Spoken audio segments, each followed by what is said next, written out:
When I was a child, I talked like a child. I thought like a child. I reasoned like a child. When I grew older, I set aside childish ways. Corinthians 13:11. In the distant future, mankind has spread into the stars and found it is not alone. Within the cluster of planets known as the Silurian Heart, many races strive for survival or supremacy. But throughout this array of planets, societies, and cultures, each has one thing in common: the crucibles. Scattered throughout the galaxy, each moon-sized structure contains a core of raw sorin, a form of mysterious energy used to power ships, cities, and sometimes the warping of the fabric of reality itself. Beings who can do this have been given a name: Espers. The power of God has been granted to God's children. It is a time of terror. It is a time of wonder. It is the time of Esper Genesis.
I'm really going to miss that introduction video when it's finally time for us to move on from this campaign.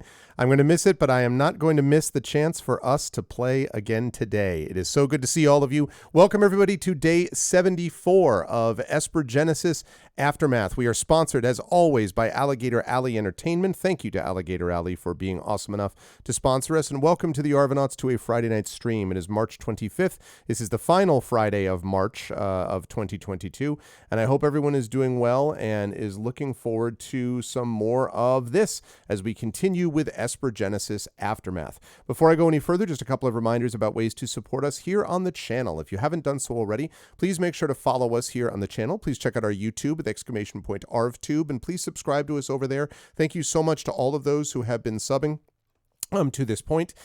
We really appreciate it, and those of you who have been subbing over there are really helping out. If you can continue to do that, those of you who have not subbed over on the YouTube channel, it doesn't hurt, it doesn't cost you anything to do it, but it really helps us because we want to get to 1,000 subscribers. We're now sitting at about 816 or 817 at last check, so we're getting there. We are definitely making progress, and getting to 1,000 would allow us to monetize that channel. It would give us other opportunities as far as the Twitch channel is concerned, so we would really appreciate that if you could could do that, and you can see all the past broadcasts, the previous 73 days of this campaign, for example, which you would be able to see if you went there right now. So that would be hundreds of hours of content of awesome space opera action. !ArvCord is the Discord channel where you can hang out with the Arvanauts in between streams. Incidentally, the Discord did now fire officially, so it was just a little delayed, but it did get there. So it did fire, and now everyone should have been let know in the Discord channel that we were running. So that is very much good to be a part of that if you can join us over there. !Arv Tweets is our Twitter, where you can see. I always post there when I've got stuff that's of the personal or professional variety relating to teaching or writing or streaming or gaming or game mastering or music or family stuff, or occasionally a bit of politics thrown in there as well. !Arv Tweets, please follow me over there. And please, if you haven't done so already, consider as well checking out the website for all this, which is arvanelleron.com. On the financial side, !Arv Shop is the merchandise area that has Infinity and Beyond, Adventures of Middle-earth, and is soon going to have some Expedition from the Mysterious Peaks merchandise as well. Very excited to be including that soon. !Arv Treon is the Patreon, which allows you to support us over there. Currently sitting at 20 patrons, $198 per month. It's been there actually for a little over a month now, and I would love to see that go north of 200 again. That will give us a chance to do other things with the channel and also gives you inspirations to help the players and various other things. So please consider jumping on board to support us with the Patreon. Please also consider supporting us by subscribing to the channel, as many of you have done. We really appreciate that. Subbing to the channel allows you to get those custom sub badges and emotes to use everywhere across Twitch, and in addition to all that, will also allow you to get moved towards some channel goals as far as a Talisman tournament, Arvanaut Idol competition again, and things like that. So that would all be lovely if you people would be able to jump on board and support us over on the Patreon and by subbing to the channel. Those are always very much appreciated. On the publishing side, Icarus is my Icarus graphic novel from Athos Arts. Library is my Tales and Tomes from the Forbidden Library, my 5e adventure and source book from Alligator Rally, which sponsors this campaign. And Alligator Rally and Athos Arts are working together to produce my Greyshade Kickstarter, and those folks actually just had a meeting with them last night to talk about the progress of the Kickstarter. Very exciting. Remember, the Kickstarter reveal, Greyshade KS, the cover reveal, I should say, is going to be coming next month, and it's going to be happening on April 9th in all likelihood, basically during our first Eberron session, which we think is going to be April 9th. Saturday the 9th will be the cover reveal for the Greyshade novel, which is really exciting, and then it will be published, of course, the following month on May 31st. That will also be when the backer kit, the preview backer kit for Kickstarter, for the Greyshade Kickstarter will launch, and that will then go live 2 weeks later on June 14th. So very excited about that. Very big deal for me, and I hope you folks will check that out with Greyshade KS. Lastly, as always, BLM. That's right, Arudnell. Soon we will unleash the power of this fully operational gaming setting. BLM, Black Lives Matter, very important to affirm and assert the significance and importance of Black lives. Help Now, which is the World Health Organization page on suicide prevention. Very important to reach out to others when you need help and to reach out to others when they need help as well. And of course, Ukraine. Again, the incredible bravery of people who are fighting for their country and fighting for democracy and for a change, that's not hyperbole in this instance, is really just absolutely remarkable and unmatched. And so if you go to that link, you can find some places where you will be able to support and help the people of Ukraine, including Ukrainian refugees as they flee the country and are displaced because of this illegal and illegitimate and horrific war. So let us see what we can do to help them out and to come together as a community in that respect as well. Last note, which is about scheduling, Esper Genesis going on tonight. Tonight, that would be tomorrow, Saturday. Tomorrow, we're going to be doing some more Golden Sun. We have maybe, according to Shadow Mage, 2.5 sessions left of that. Then on Sunday, we have Soundclash The Clampdown coming at you, which is going to be pretty awesome. And then on Monday, we have Unsung Heroes, which is a D&D homebrew campaign for our Bag of Giving charity events that we host on this channel, and that will star Marie Bilodeau as your DM, leading them through this homebrew campaign. And then Tuesday, we have the return of Adventures in Middle-earth, followed by Talisman Adventures, sponsored as always by Pegasus Spiele, and that will wrap up the month of March. And then Friday, April 1st, we will be back into the month of April, which will be leading up to my 10-year streamiversary on April 12th. So it's going to be a big deal. And hello to Ballsteg on the Southwest Chief Amtrak train. I got a chance to see some deep dish pizza earlier today as a photo that Ballsteg was able to send us. So that was very, very exciting. So, and there will be a lot of cake with Marie there. That is true. With all that said, I'm going to unmute myself and apologize, as always, unreservedly to the players for interrupting them with whatever it is that they were saying, which I'm sure was amazing. And then I'm going to unmute them. It was amazing. And last but certainly not least, I'm going to head over to reveal this incredible crew that is prepared for you. We had a very pleasant pregame discussion about various things and about, parkour, long story. Yes. So that was all, and blackout curtains. There was a lot that goes on in green rooms is what I'm saying. But it is my great pleasure to welcome these wonderful players back with you. And I'm going to start here with the top left of this square array. And that, of course, is one Mr. Johnny Pittman, who is here with us again. It is good to see you, Johnny. How is life in the universe and everything with you and all that good stuff? And who are you playing tonight? Please no Halo spoilers. I haven't watched the first episode of the TV show yet. The leader is Master Chief. Ah, God damn it. Right. And the enemy's the Covenant, right? No. Yes. Yes. What? I'm out. I don't know what's happened since the last time. I mean, it's been a long 2 weeks. I don't. What year is it? Yeah, exactly. No, things are good here. Still in Virginia. Making my way through some interesting television since I've got a little bit of extra time to be able to do that. It's complicated. Although there is some rumor that we will be heading back to California mid-April. So maybe I'll get a sunburn while I'm there. Maybe there will be other fun things to talk about when I get back there. But no, things are good right now. And I am here to play an Ashen Forged Melder by the name of Aramis. So trouble. And Aramis with a very valuable air mattress. It just struck me. Aramis, air mattress. Air mattress. Air mattress. Oh my God! It was all planned all along. The backstory is revealed 3 years later. Oh my God! All of a sudden, I'm just find like, out the last episode that's like your dad. I just like, and our new sponsor, Aerobed. Like, God damn it.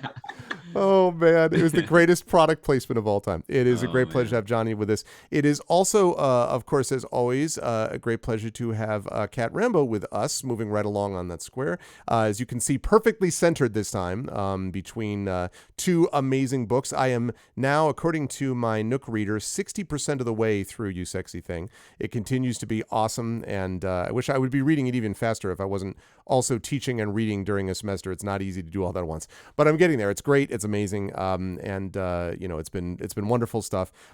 Kat, other than the amazingness of how well that book is doing on getting all the attention and all the hype, how have you been otherwise? How is life with you, and who are you playing tonight? I am super good. It is spring, and I always like spring, or at least I hope it's spring, knock on wood.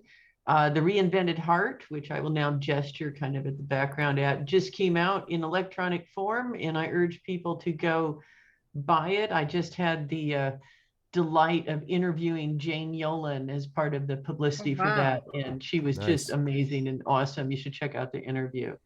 I am playing Petra Sinis, an Ashen Forged Sentinel with a mysterious affinity for machinery and a very large hammer that sometimes does various techno wizardry things. Absolutely. And that mysterious affinity has gradually become somewhat less mysterious as more things have been revealed. But we will see. Yes, very exciting to see what happens today as the party has some big decisions to make. We'll talk about that in a minute. Always good to have Kat with us. Also very good to have Carlos with us. Carlos Hernandez has returned, and you can see behind him that there is, if I'm not mistaken, that is related to the universe. As in, what am I looking at? Is that Sal and Gabby related universe thing behind you? Or? Yeah, so like Disney did a lot of like promotional stuff for it, and like at one point they did this piece of art that I had never seen before. It just says multiverse in the back, so I just stole it off their website. Yeah. Outstanding. You realize that means you're obligated at some point in here just to be like, have Sleepo walk along and be like multiverse, and just have everyone, like. Well, I thought we were pushing Arrow mattress. Hey, Petra Sinis Aero mattress. Yeah. Oh. And you Wow. sleep well on that Aero Exactly. mattress, don't Sleep you? well. Oh my God. Like it's all coming together. I'm like that Whoa. meme of that guy. And cosmeritis. That doesn't. I mean, Yeah. everything else though. Never mind that. Everything else works. Man. Wow. Mind blown. Yep, Yeah. that's crazy. So, How you been, and Carlos? you- How's life in the universe and all that? Oh yeah, everything is, like we're in the throes of the semester, so just trying to keep head above water Yep. at this point. Yep. Big grading weekend coming up. Want to say happy Ramadan to our Muslim friends who it's coming up. So it's also a good time to remember that there's going to be a lot of people who are going to be like very hungry and thirsty for long swaths of time. So be gentle out there. Yes. It's just like I have a short story coming out on Uncanny. It'll be up on the website a couple days into April, I think. So I think it's like April 4th or something. It comes up. It's my hippie trippy pan to new wave science fiction. So I definitely would not recommend taking it with hallucinogenic drugs because those are illegal, kids. Right, you definitely don't want to do that. I mean, it is No. itself kind of has the same effect, apparently, right? Like you know, Oh, this is what I'm saying. Like you don't need to. you don't need it. Yeah, exactly. When not doing amazing things in Uncanny, who are you playing in our campaign? I am playing Ludiku Sleepwell, who is pretty Ludiku right now as we get ready towards this massive buggy battle that we're headed into with explosions and it should be a ton of fun. So looking forward. It is going to be very exciting. I'm happy to see it unfold. I'm also happy, as always, to have someone who has no light in his room. Has managed to block out all external light. Everything is fine. And that, of course, is one Mr. Zach Clay. It is good to see you, Zach. Yes, even more. Bring forward the light. This is what I'm saying. How you doing, Zach? How's life in the universe with you in sunny Cali? And who are you playing tonight?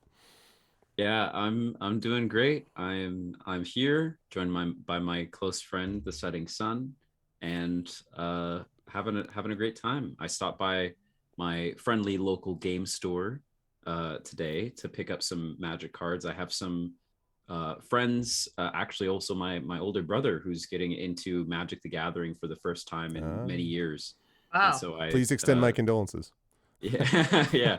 I stopped by and picked up some things for them, like some starter sets, and chatted with the game store people that work at game stores are always so nice. Like you can, because they play all the games that you play. So it's like we just chatted about Magic and everything. So yeah, that was a good time. And then various other projects for related to D&D, and that's all for now. But tonight I will be playing Cosmeritis, the hunter / specialist, who is also a Bellare, a star boy, as Zarina would have called me. And I do not have a very large hammer or an inflatable mattress, but I do have a sniper and an unusually keen sense of humor for a robot. And I mean, air mattress, air meritis. Yeah. So it's reaching. Hey, I'm sorry, that's totally reaching. Is there some sort Oh my of sleep God. condition that ends with itis? There's gonna be arthritis. there's gonna be the big moment where everyone confronts their own individual demons, and Aramis will just face a mattress directly, and it will all just be like, figuring out like what you never filled me enough. Was It the was boss always the you, entire mattress. time? Yeah, there was We've been always an carrying emptiness it with inside us. me with no filling of air that I.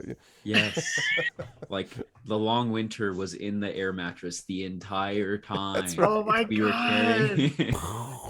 Oh man, I'm reaching more than a starving man with a cake just out of reach. Listen, Rudnell, all right, you take it easy over there. This is totally legitimate. Yeah. Anyway, we have our cake and eat it too. That's right.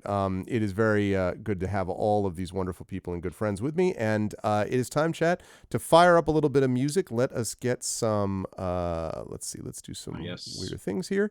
Let's fire that up and let us talk a little bit about what happened in our last session, because it was a little busy. In our last session, the crew, which is That would be landed was the word I was looking for. Landed on a strange planet, a strange alien planet to which they arrived after entering an uncharted spot of the galaxy. They were brought there thanks to the hyperlance, which has now become, if you will, hyperlinked with Alfred, and which has formed some kind of new combined artificial intelligence that was the only thing apparently that could bring them to this spot. And on this spot, they found a couple of things. They had come here seeking out Abraxas and possibly Aricia Angel, who supposedly have come to this planet and sent a message back, or left a message at least for the party, that there was some critically important artifact here that could lead them to what is left of the Shadow Technocracy, to destroy finally this scourge which has so threatened the Silrain Arc for a long period of time. And so the crew came here and found themselves in orbit around this planet and came down to discover a base known as Aftermath.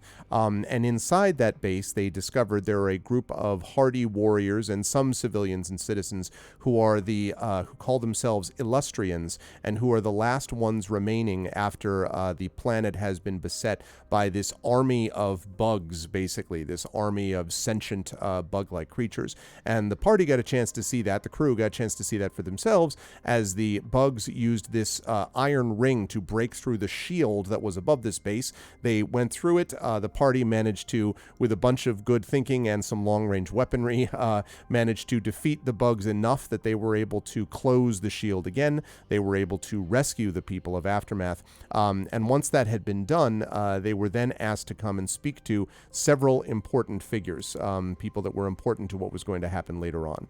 The first was a priestess, Lara, who is the priestess for the Church of the Mother. According to what Lara says, the Illustrians believe that the Mother, which is as far as can be told, as far as the crew can tell, the nebula that exists basically above the galaxy. The Illustrians believe that they come from that place and they were brought to this planet, and that it is because of some mistake that they have made that they have been punished with the invasion of these insect-like creatures.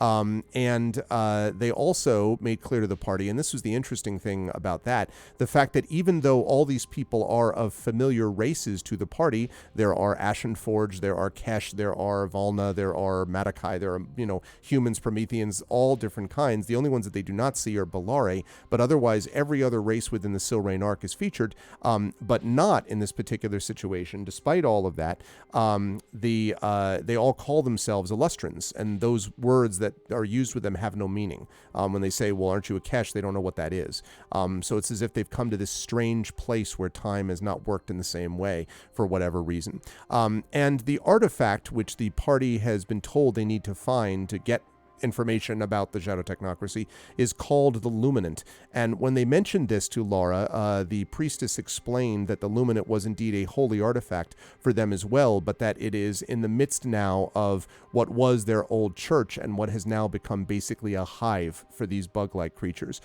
which means it's not accessible to them unless they go and deal with these bugs. Fortunately, though, it may not be necessary for them to commit almost certain suicide by running directly into that hive, because according to many of the other figures around here, including people like Revis Lament, who is the leader of the military force of this planet, of the base of Aftermath, there are places nearby in which there are weapons, and specifically weapons that are filled with a substance which they call Feldalar, and which the crew believes is probably Sorium, if they had to guess. Mostly because the Hyperlance can detect that there's a lot of it on this planet.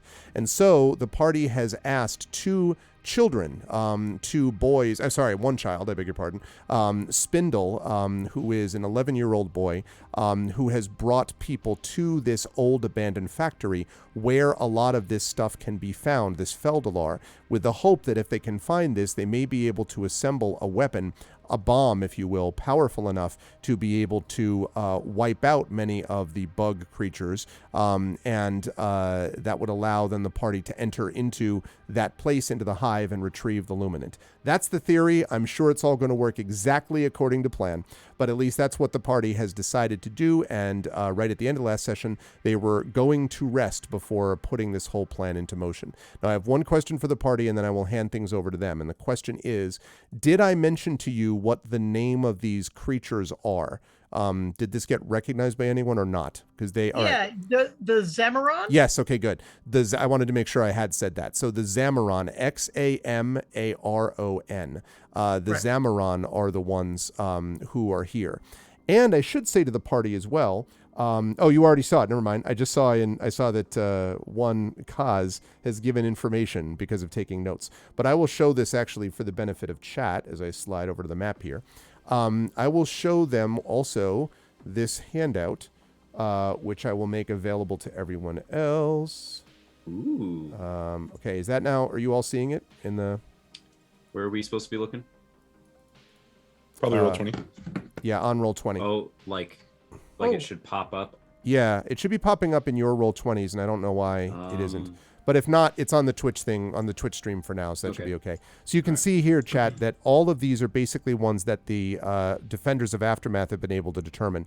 Burrowers, who are capable of digging through the ground, feeders, who are adopted parents of the grub stage development, drones seem to be mindless, follow orders, relatively weak, tunnelers, the next stage of development of burrowers, something strange about their eyes, and so on. So there are at least, based on this, 9 different types of these Zamarin: burrowers, feeders, drones, tunnelers, brutes, spikers, stingers, grubs, and the monarch. And they've never actually seen the monarch. They've never seen what the monarch would look like, but they must presumably exist somehow. So the party does have that information available to them as well. So the plan, as the party described it to me, is that after they take this rest, they're going to go with Spindle to this abandoned factory to try to gather this weaponry. That's the information I have. Correct me if I'm wrong. Assuming that's correct, then I'm going to hand things back over to the party and say that you have had a chance to rest as over the time. So you've had a chance to have a long rest, actually. And so you have that available to you. Whatever you would get back in a long rest is now back to you. And so I can now hand things back over to the party as the new morning has dawned. And you can tell me what you'd like to do. What would you like to do, party? Yeah, well, Sleepwell just sort of like stretches and wakes up from bed. It's like, oh man, the best part about this plan is that we're going to begin by endangering the welfare of a child in order to get what we want. Like, this is the best plan. Well, I take it we all like regroup in the mess. yeah. Yeah. Mhm. Okay. Yes. Never invade a haunted, deserted base on an empty stomach. So we'll cook up some food. Yeah, I think What's I on learned the that from menu, Bartlett's Greg? quotations. Yeah. They have actually they have a strange kind of it's kind of a sort of a vaguely glutinous substance that holds together, and they sprinkle some kind of brown dust on top of it. And when you have it, it actually is quite delicious. It feels very healthy for you. And they refer to it as something that is the meal of the oat, and you don't really know what that means, but that's. And they put some mixture on the top, which is very sweet, brown and crumbly, but it's quite good. Okay. No gluten-free option. I Sadly, it doesn't appear so. Well, there are all the insect carcasses that you could, you know, Okay. that I assume they're gluten free. That technically gluten free? Yeah, I don't. I'm gonna be careful because garlic tofu is a vegan is in chat, so garlic will tell me like, no, Yeah. idiot, Yeah. that's not. This is here's what that is. Here's what that is. And I'm not even joking. Like that's I'm trying to be very understanding and figure it all out because I want to know. So, but anyway. This whole group is an 80s babysitter movie gone to the extreme at this point. What's one more kid? I mean, well, look, that's fair enough. have you ever role played before? It's like all of them. Yes, exactly. Except the part about eating ever talk to me. You never have garlic, but I'm sensitive to it because because you're a good person and I'm trying to learn, what I can about in general about what is vegan and what isn't. And I understand that gluten-free does not mean vegan necessarily, nor does vegan mean gluten-free necessarily. Just because they often do similar things does not mean they are the same. Very important. I have no idea why I got into this discussion. Please save me and tell us what the party is doing, please. Kaz will say, well, should we have a plan for how best to protect this kid? I mean, Not to say that I'm not sure if Spindle can protect himself, but given that Yeah, I they mean, can kind of it go feels in and out really of. bad to put a kid in danger like this. Well, Like, can't they just draw us a map? Like, why exactly do we need the child to be in the hot seat of danger there? probably because they've been there before, and Spindle seems to be the only one that is familiar with how to get in and out without being seen by these creatures. I'm just wondering if there's any way to keep them safe, because Yeah. the worst thing Maybe- that could happen is that, the child gets hurt. Do you still have a drone that you could make or something that we could like have a camera? They could almost maybe, I mean, I don't know how far the range is, but be back here at the base and like command us from a distance. Yeah, I don't have that ability, but I'm wondering if they might have a drone lying around here, being a military outfit. Like, seems like the sort of thing that might be here. I'm even wondering, like, with your scope, how far you can see. Oh, I mean, I can see how. As I look at the range, I can see 2,000 feet away. I mean, Huh. it seems to me like we could do some scouting just with that scope and just take a look there, and so, like, if we stay 2,000 feet away and we have the child with us to that point, like, only like in the gravest emergency do I think we should bring them any closer than that. Yeah. I think only thing is I can't see through the walls of a factory with my scope, and I feel like there might, well, that's the thing too, is I don't know if there's danger inside the factory. I forget if they mentioned that. Well, why don't we talk to Spindle, find out what they know, Yeah. and see what their idea is. Okay. Okay. Oh, Spindle! He emerges. He leaps out of the oatmeal. No, that's not true. I'm still recovering from 2,000 feet away scope. Yeah, Like, what look, the hell is that? don't Are you don't tell joking me. me? Tell the Oh. stats written by the Esper Genesis crew. No, Or it is Esper true, Genesis Ridnell. fake. Some scopes can see more than a mile, but good Oh, God. Here, Anyway, Yeah, that's like I'll half a triple mile, check. maybe. I'll triple check. that's no, it's fair enough. It was just one of Yep. those ones where I was like, Rifle good Lord. sniper. Well, look, a heavy rifle goes out to 500 feet. An automatic rifle goes to 400. So just times that by 4.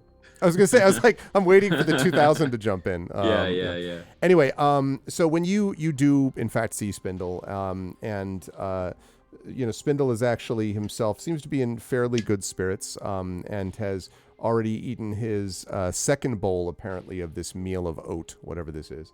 And when he hears you call his name, he comes over and he says, "All right, you ready to go today? We want to get an early start." We kind of want you to describe what we're going to be walking into here. Can you tell us a little bit about it? Oh yeah, well it's a big building, but it's mostly collapsed now because it blew up when they had to leave and we had to come here to the base. But you can still go there, and actually the Zamrans don't come out very much, at least not that far. You'd have to go farther in to be able to discover it. I never really go that far. The outside of it, where everything's destroyed, there's a couple of doors there, and I've never been able to open the door, and they told me I shouldn't try to anyway. So normally I just go there. Sometimes Leo and Channer come with me too. Those are the other two kids you might remember who were around. Mm-hmm. And sometimes we just go and play war there, and then we just always make sure that we're back before it starts getting evening. We can hear the Zamran coming from a long way away, so it's fine. I mean, it's exploded and destroyed mostly, but it's fine. Mostly. Yeah, so it's so great that you've offered us this help, but if you drew us a map, really, once we got to the doors, we'd be on our own anyway, because you don't really know the inside. Is that correct? Well, yeah, but the problem with the map is, and he kind of looks a little uncomfortable, and then he says, "I've tried to tell this to the others, but they don't really understand. The factory, the entrance to it changes," and he kind of looks sheepish, like it's not always in the same place. I don't know if it's because things move around or if something is weird about the outside of it, but sometimes the door is in the front and sometimes it's in the side. And even once it was down a little bit below in the dirt, and you had to kind of like find the place that led up into it. So I know where to find it now. Like I can see it from a distance even, but it's not easy if you don't know where it is. You spend most of your time looking for the entrance. That's the problem. You ever seen it move, Spindle? No. Once I sat there for hours just staring at the front entrance to see if it would move, and it never did. And then I came back the next day, and it wasn't even where I had been staring. Do you feel like is the area around it sand or rocks? It's Spindle? mostly rocks and some dirt. Although it's funny, sometimes when you get near the rocks, I don't know, it's like you feel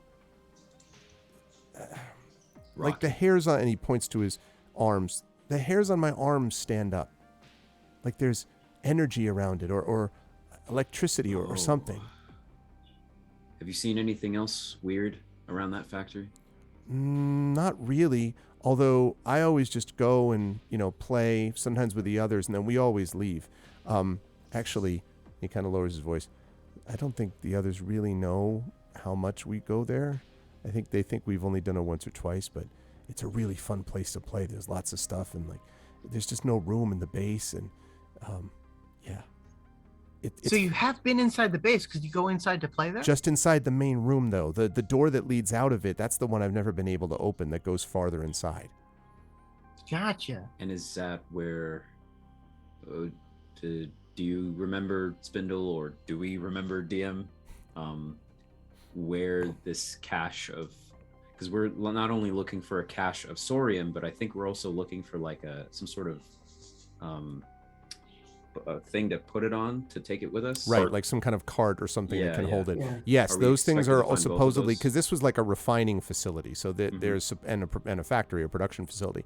So presumably those things would be found inside that room.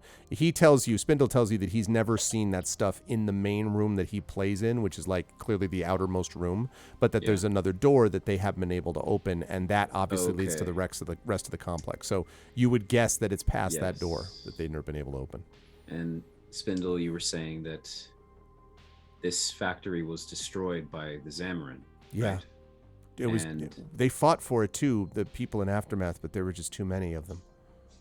And you think that some Zamarin, because they have tunnels in the ground, right? Yeah. You think some tunnels go underneath the factory, deep underneath it? Probably, if I had to guess. Yeah. The Zamarin, though, it's funny.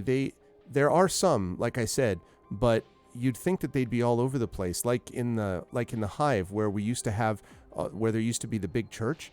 That's got Zamarin all over the place. But this one, there aren't as many. But I'm sure there are some. But I've never seen one. I just know that they're all around, and I've seen enough of them to know I don't want to see them when I'm outside the shield. Okay.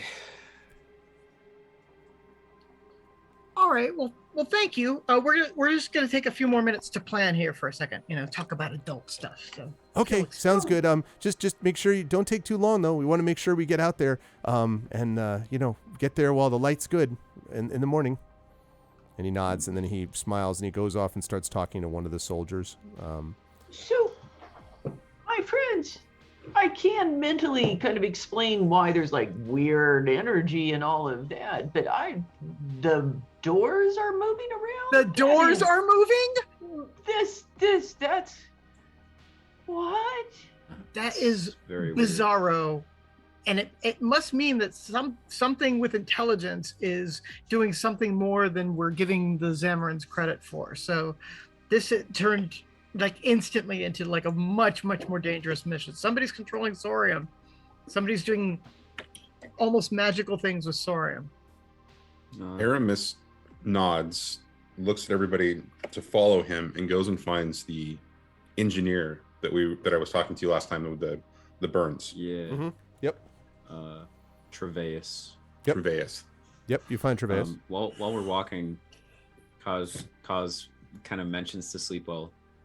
I think it's related to the Sorium too, but I thought it was just maybe a side effect of the environment there now. Like, big explosion with a whole bunch of Sorium. Maybe there's weird things that happen when you have a whole bunch of like aerated sorium in a condensed location. I never thought that maybe a creature might be responsible for moving the door, and if so, why would they move a door? And so, I'll show him my engineer's rig, and I'm like, this stuff lets me do all sorts of wild stuff with Sorium, and it's, I think, more likely to think that there's a mind behind it than there is like just sort of like a random, rip in reality. Yeah. Could be that. And if it is, it's still super dangerous. So we need to know more. What if the building is its own entity? Yeah. That I was thinking about that. Yeah. If Sorium somehow infused it with quintessence. Sentience. Yes. Jeez. That's intriguing, and I certainly would like to know more about it. But it also seems very dangerous. But maybe we could talk to it then. I was about to discount. Maybe we can parlay. What do buildings want? Like we could like trade landscaping or something. Yeah, I was going to discount that theory. I thought the idea, it's a sentient now, but I kind of looked down. I am literal stardust in a suit. Yes. So yes, it's possible. I refuse to be surprised. Wow. I've got to say, this is all amusing and all, but I'm a little more concerned about something else Spindle said. The children don't remember going there more than once. Oh, that is weird. Oh, I thought No. he said that the adults. No. Yeah, if I can just the adults to thought be they'd clear, only been the there once or adults twice. thought they'd only been there once. Ah, Yeah, sorry. okay. Just sorry. Yeah, so that Although I was tempted to go with came that, be like, yes, but no. Is the Right, adults? right. The adults don't know. Yeah. Aramis withdraws and continues. Yes. Moving forward. We find Treveus. Yeah, so you do. Treveus is actually finishing up his morning meal. Good hearty breakfast of meal of oat. And is finishing up with that. And as he sees you, he stands up and he says, hello. I heard that you're being taken to the new place. I should say, it's not new, but I used to work in that factory. And he kind of shakes his head. That place, I was so sorry that we had to leave it. But there's a lot of things to be found there. Have Can you? you- Oh, Go ahead. Sorry. No, go ahead. Have you had Spindle talk to you about how the doors seem to move around on the building? And he kind of like, move around? No, I don't think so, but he's only been there once as far as I know. Spoiler alert, he's been there like a dozen times with his friends, and they What? just play there all the time, and He's they don't been- tell you anything. What? He's like, I've got to tell Revis about that. This is But not, don't- so he don't- like gets very agitated and is like ready to. I grab his shoulder. Don't be too hard on them, though. I mean, make sure they don't go back there because it could be dangerous, as I'm sure you're aware. But Of course, it could be you know, very dangerous. I can't believe they lied. It's even more dangerous though, because like one of the things he told us is that the building seems to shift itself, or there's some entity in there that's shifting around the literal architecture of it, moving doors around specifically. And he kind of, so he stops his agitated movement to go, and he turns. He's like, well, I will say, even when we were working there, even before the Zamarin came, sometimes there were strange experiences there. Every so often, you could look in a certain direction and the air would seem to shimmer in front of you, as if you were out on one of the plains, the dust plains out there, and you could see in the heat, shimmering of the air above the land. Sometimes you could see that right in front of you. There were other people who said they heard strange sounds and noises and things like that. But it never felt, at least to us, it never felt threatening exactly. And we sort of got used to it. The stuff that we had gave us enough energy to be able to power many of what we needed here. We assumed that the mother provided it, and so we did what we could to work with what the mother had provided. I don't remember the doors moving, but it was a little bit of an odd place. We built it there because it was right near the source of all this Feldalar. So a little follow-up question. So anytime I've worked with a group of scientists, I've been surprised at how many of them could be really superstitious. You know, you'd think scientists, oh, let us use the scientific method and be rational and all that. But I've never been in a group of a dozen scientists without having, 13 different discussions about, the nature of ghosts and things like that. And he nods. Did you did you have any people who like really tried to either communicate with these shimmering little forces, these poltergeists, if you will? And he actually doesn't smile at that. He takes it very seriously, and he nods and he says, in fact, I once tried to see what this shimmering light was. I took a couple of energy scanners and I ran them. I knew they would be there at some point. I was working at my table one day. I looked up and there was that shimmering, and I put the counter over it. And when the counter went over it, it dropped out completely. I don't mean it shut off the scale. I mean it registered no energy at all. And then when I took out of that area, immediately it went back up. It's always had a high level of energy background because, again, of the Feldalar. But in that shimmering area, no energy. I don't know exactly what that was, but when I told the others, they did what scientists do. They said, well, show us where it is and we'll do it. And then I brought them over and the shimmering wasn't there. And since that time, they've seen the shimmering once in a while too, but they didn't want to measure it. Most of them thought I was foolish and I should just focus my attention on doing my job, that this was the will of the mother. But I was curious, and that's what I found out. Really, really interesting. So, given the experiences we've had in space where giant slugs have attacked our entire spaceship and Kanasi have appeared out of the ether, apparently, this seems to me like just an entity that maybe was, trying to stay hidden, but it didn't seem especially malicious. Is that correct? Right. And I didn't think of it as, or anything as malicious, and I never thought of it as an it either. There were different places that these shimmerings appeared, and the noises were all of different sorts of things. I never saw anything manifest besides the shimmering. There were never any creatures there, and they definitely weren't Zamarin. Those came later, and we got out of the factory when the Zamarin took over. If it is true that there is something there, I don't know what it would have done. Mother only knows what it would have done to the Zamarin. And he says, a Feldalar-infused Zamarin. He just kind of shakes his head. That would be fun. By the way, what does Feldalar look like? It has, well, when you take it out in its purest form, it has kind of a glowing glue, a glowing blue sort of purple color to it. And it almost pulsates with its own inner light.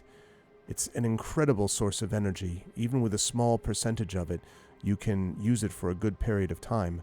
It's far stronger than even some of the solar panels that we used here. And when you take it, there's an energy. You can feel it almost like static electricity on your arms and legs. It's a mineral, an ore? Yes. Okay. As we've taken it, yes. Well, we're going to just make a final few preparations here.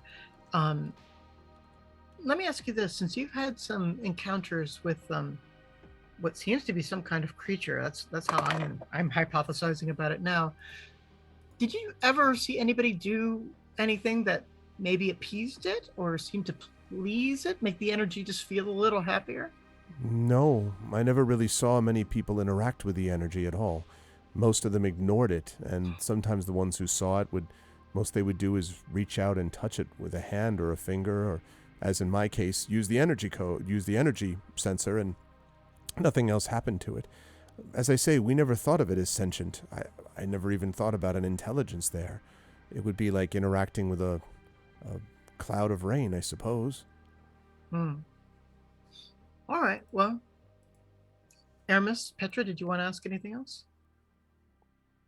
Cloud of rain, stardust. No, I think this is going to be an interesting little trip here.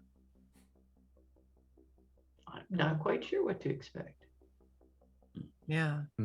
No. Yeah, thank you, Travis. And Mhm. he's Spindle's gonna go with us as far as we'll let him, and then I was going to say, make sure that you watch over him. He and I have to have a Yeah. talking to when he gets back. Yeah. And I really then- want to keep him safe. So if there was some way that somebody could follow along with us and we could send him back as soon as we knew where the entrance was, that would be ideal. We Do can have keep enough a we vehicles can for that? we can keep a watch on him at the very least and be aware of it. In fact, as they follow along, I might be able to. I have work that I've got to do to try to repair some of that shield today, but we might be able to send someone else along behind him. I will say that Spindle is smart and resourceful, and he's learned quite a bit about engineering himself. Not, of course, that I thought he was going to be using it to do this, and he kind of like looks quite indignant. You think you know a person? And he shakes his head. He says, "But in any case," He's 11. he says, He's freaking 11. and he says, and so he says, he's like, he's 11, and he's one of us on Aftermath. We need everybody, even the 11-year-olds, to be sensible. Okay, but the reason you have adults is to help kids learn how to manage the world. It's a big, complicated world. Maybe you don't remember being 11, but it wasn't that long ago for me, and I was a lot like this kid. So I like him, and I also want him safe. So we'll get him back, out of harm's way as soon as we can. He nods and he says, "Good, and I hope the mother will be with you. Make sure you keep your eyes forward and your ears open. You should come through all right. After I saw what you were able to do with us yesterday, I imagine that I think the mother may have sent you for a reason." All right. Well, word to your mother, and I head out. Yeah. Travis, is there Spindle was describing to us an interior door that no one had opened yet that led into the main part of the factory? That could well be. There were a set of doors that led into the main outer room. The outer room was kind of a place where a staging area. We would stock goods and things like that there, and there were rail tracks too, sometimes leading back further into the factory. It was really kind of a combined factory and refining station, so it had access to some of the Feldalar as well. So there could be, there was a big set of doors that led further in, but I haven't been back there since when we were driven out.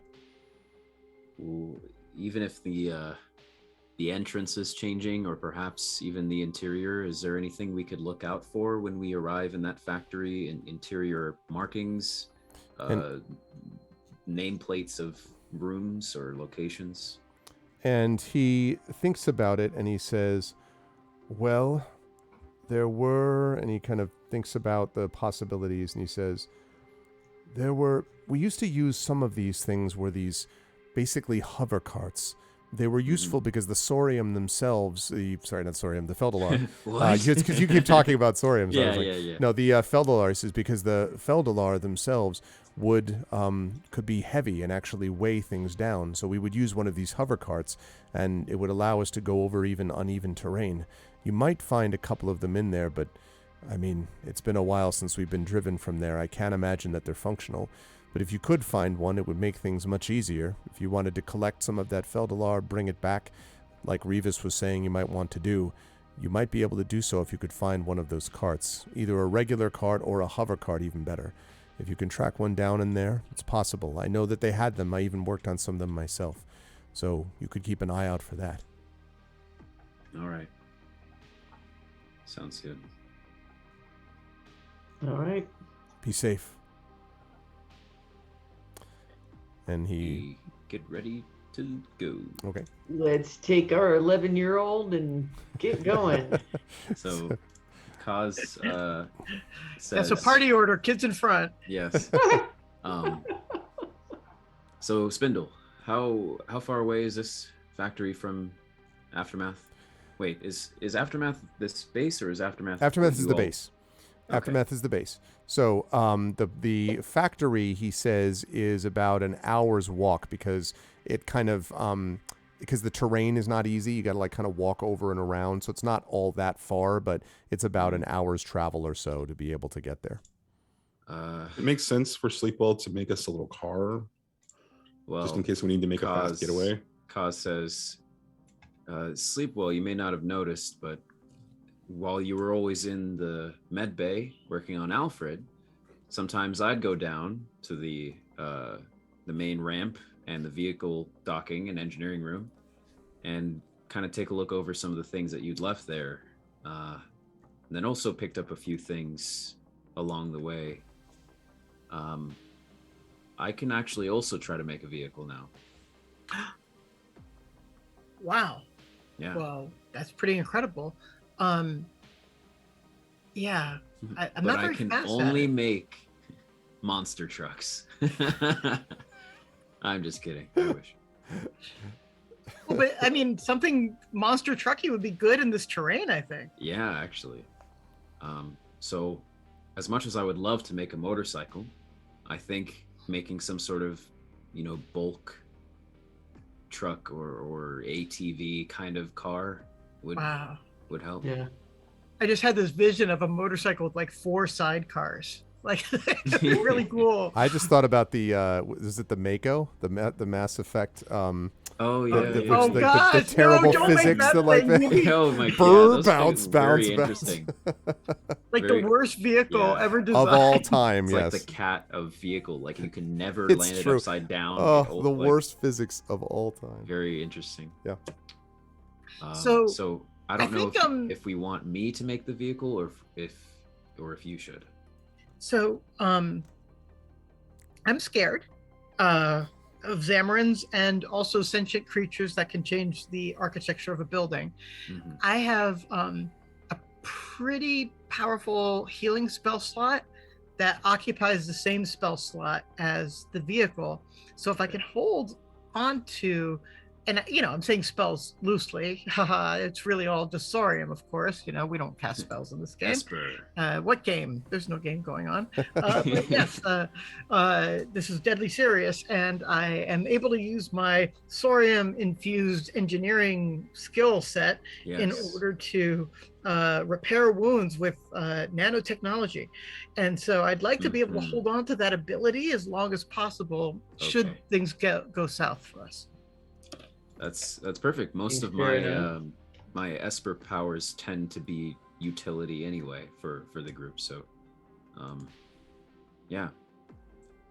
Are we sure we can't just take a vehicle there? Because the other thing is we can make a it takes about 10 minutes to put that thing together. That's what I'm saying. Yeah, I'll make Yeah. it. I'll forge a vehicle. I guess it's just like maybe you could do something else in the heat of combat with that same Esper power that you have slotted. So you mean not take a vehicle and just walk instead? Right, Well, to other vehicles. Maybe So- borrow Had a it here vehicle before. from them. So there are very few. There's basically 2 ships that remain that Aftermath possesses. The rest have either been destroyed or basically are just unusable. But they're not land ships. And in fact, one of the ships, Revis has told you, is what he's hoping to use, assuming you can get back this stuff so that you can use it to attack the Hive. The ship that's one of 2 ships that you'd have to decide what to use, but neither one of these would be suitable for either overland travel. It would be like taking Leo's old freighter, and trying to use that. Like it's not suitable for this. And as much as the Illustrians really appreciate everything about you and all that, they'd be probably very wary of lending you one of their 2 remaining functional Yeah. vehicles basically for this. So I do have another thought that might be interesting anyway. What if we call them the Hyperlands? That's what I was gonna say. Is Oh. there any reason why we couldn't just, the Hyperlance isn't a freighter. Is there any reason why we couldn't just fly it over to the factory? could fly it over.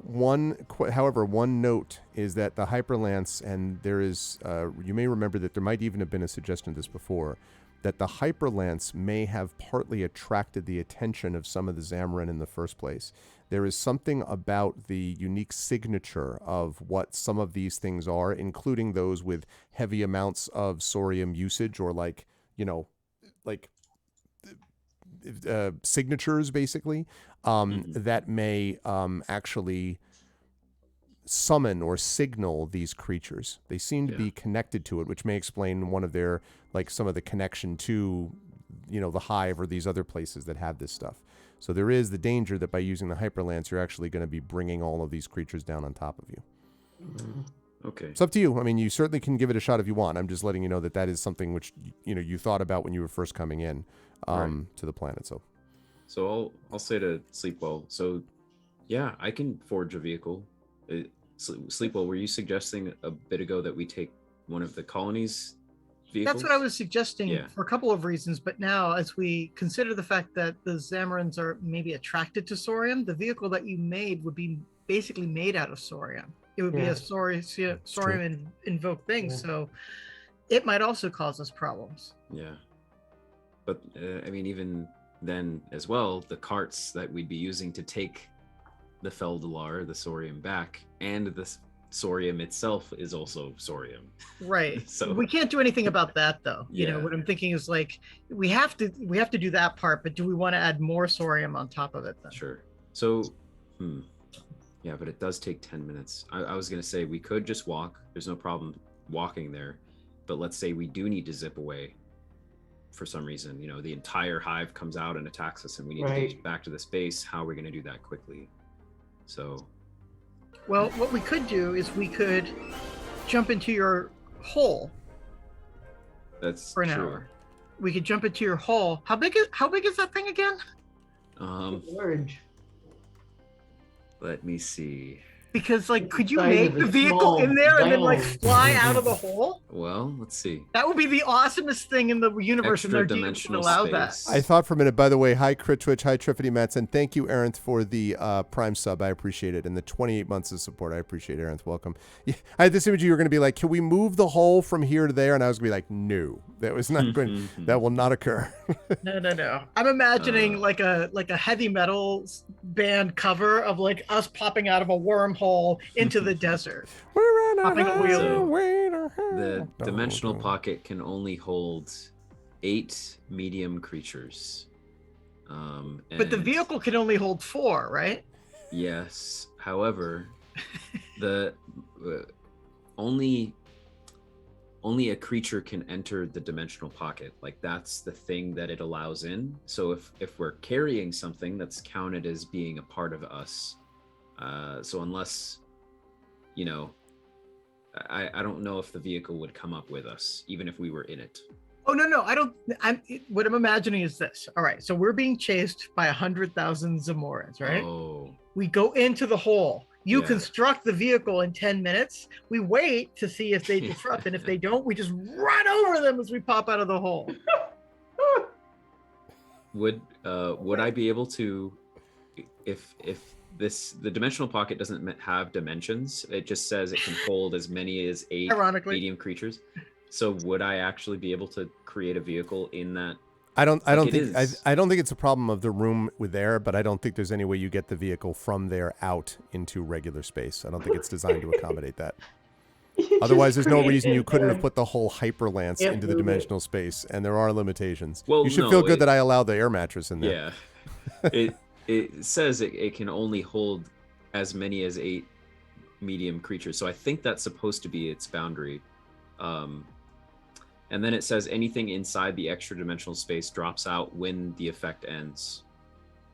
So yeah, so the idea is what, that you build it up there and then you wait for the dimensional space to end and then you all just fall on top of the vehicle and kick butt? No, we could be inside of it.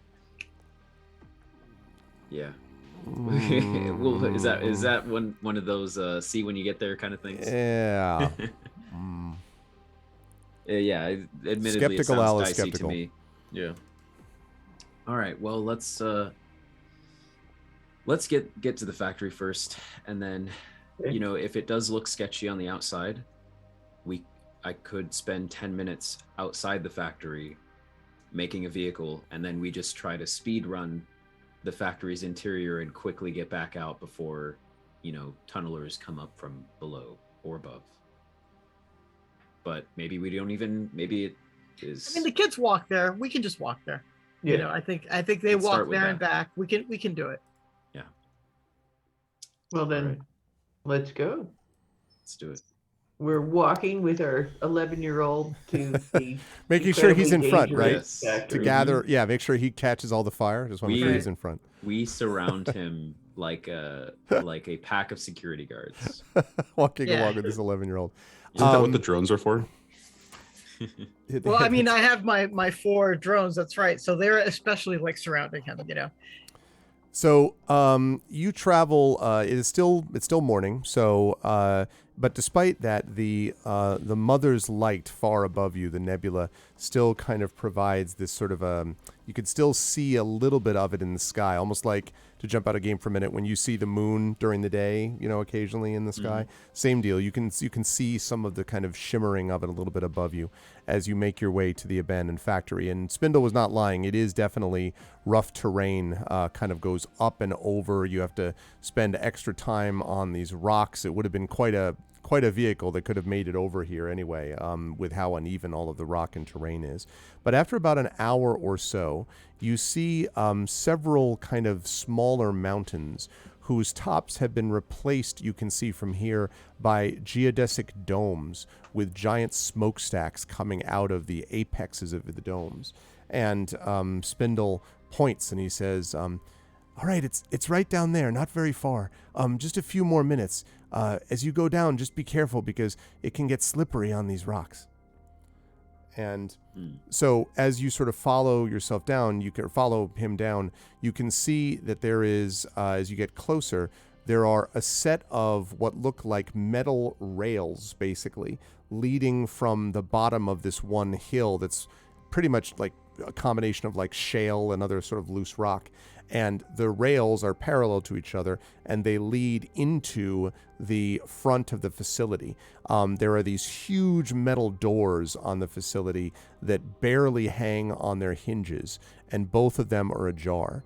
And as he slows to a stop, he says, now that's where the doors were the last time I was here, so maybe whatever it is has stopped. But it's definitely, those are the doors that were the entrance. When was the last time you were here? Oh, I guess about a week ago, probably. 2 weeks before that, though, they were on the other side. Interesting. Yeah, they might move around every day, and then just happen to hit the cycle on the day they returned here, or they haven't moved. We don't know. And he nods. That was Spindle.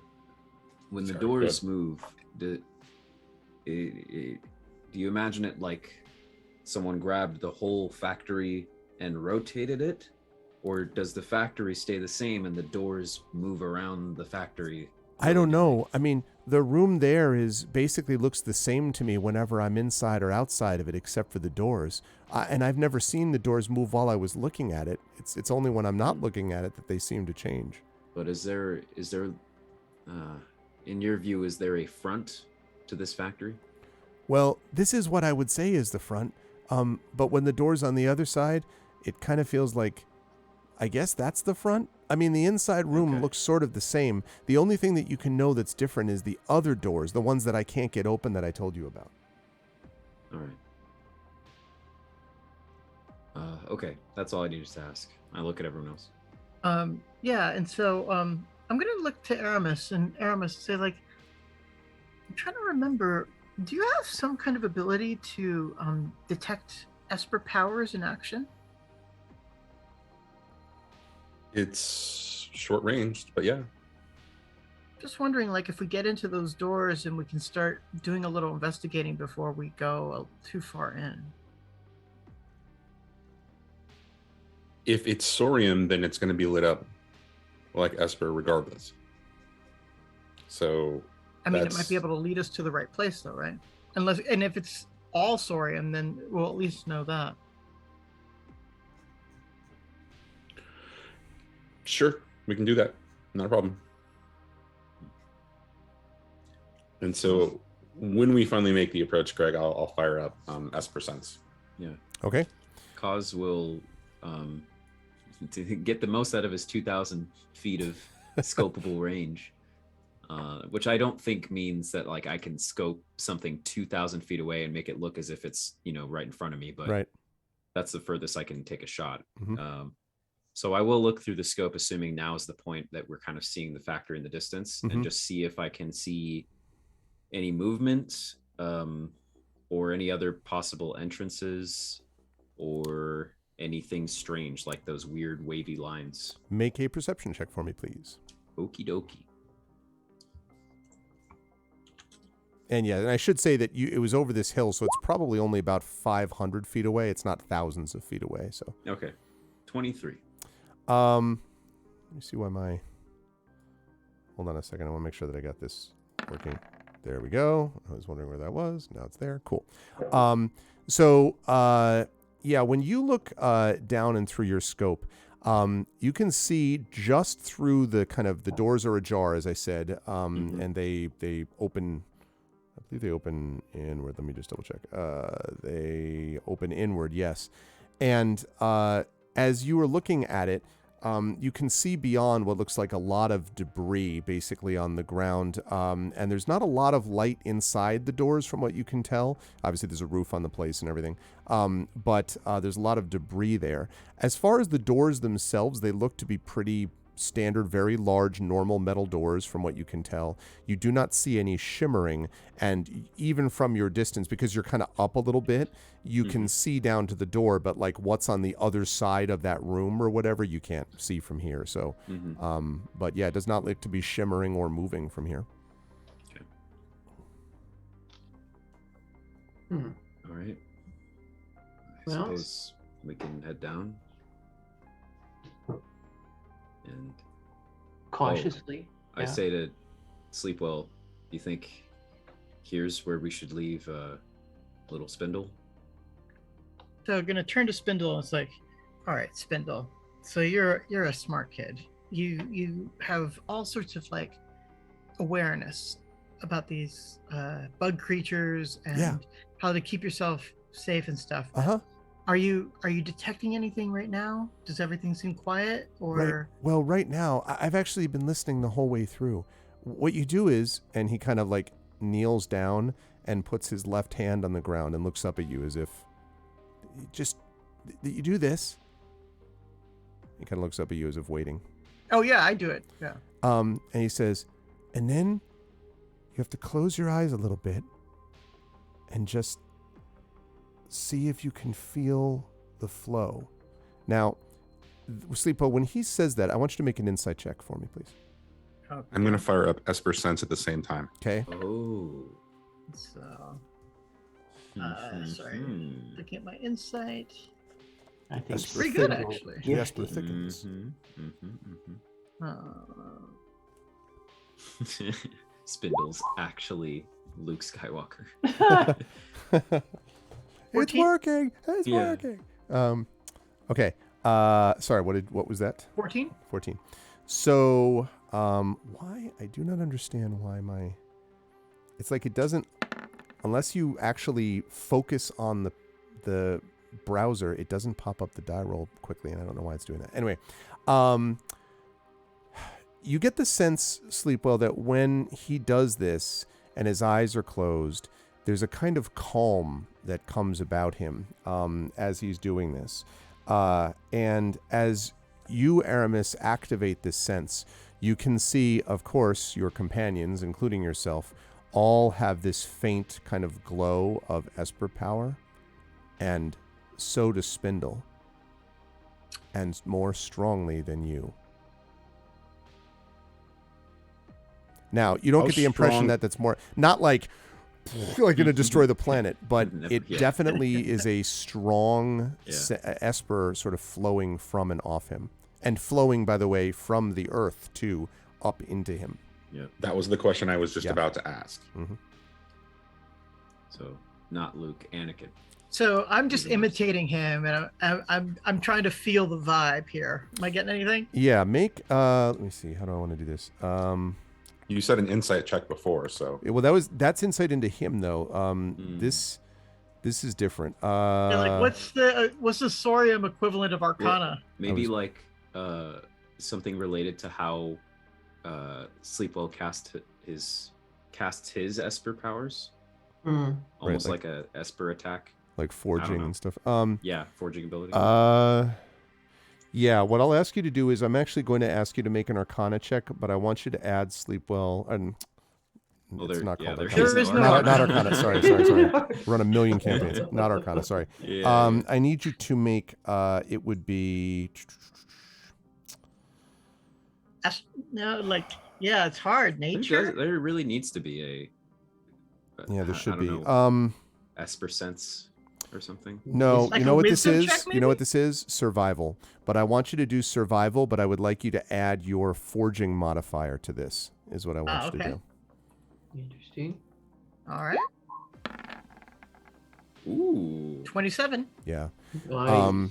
As you sort of just are sitting there and you're kind of imitating what he's doing, it's two things. First of all, sleep well. You can hear this sort of very low but distinct vroom, vroom, vroom, vroom, vroom, but it's not a machine like, vroom, vroom, vroom. It's not like a revving engine, but it's just a slow pulsing vroom, vroom, Right. vroom, like that. And you absolutely can feel, exactly as they've described, almost the fur rising on your arms and your body. It feels very much as if you were almost bathed in the effect of what Sorium would be. Incredibly I'm- strong. You've never felt this much Sorium in a place before. So my fur is just like puffing out. A little bit.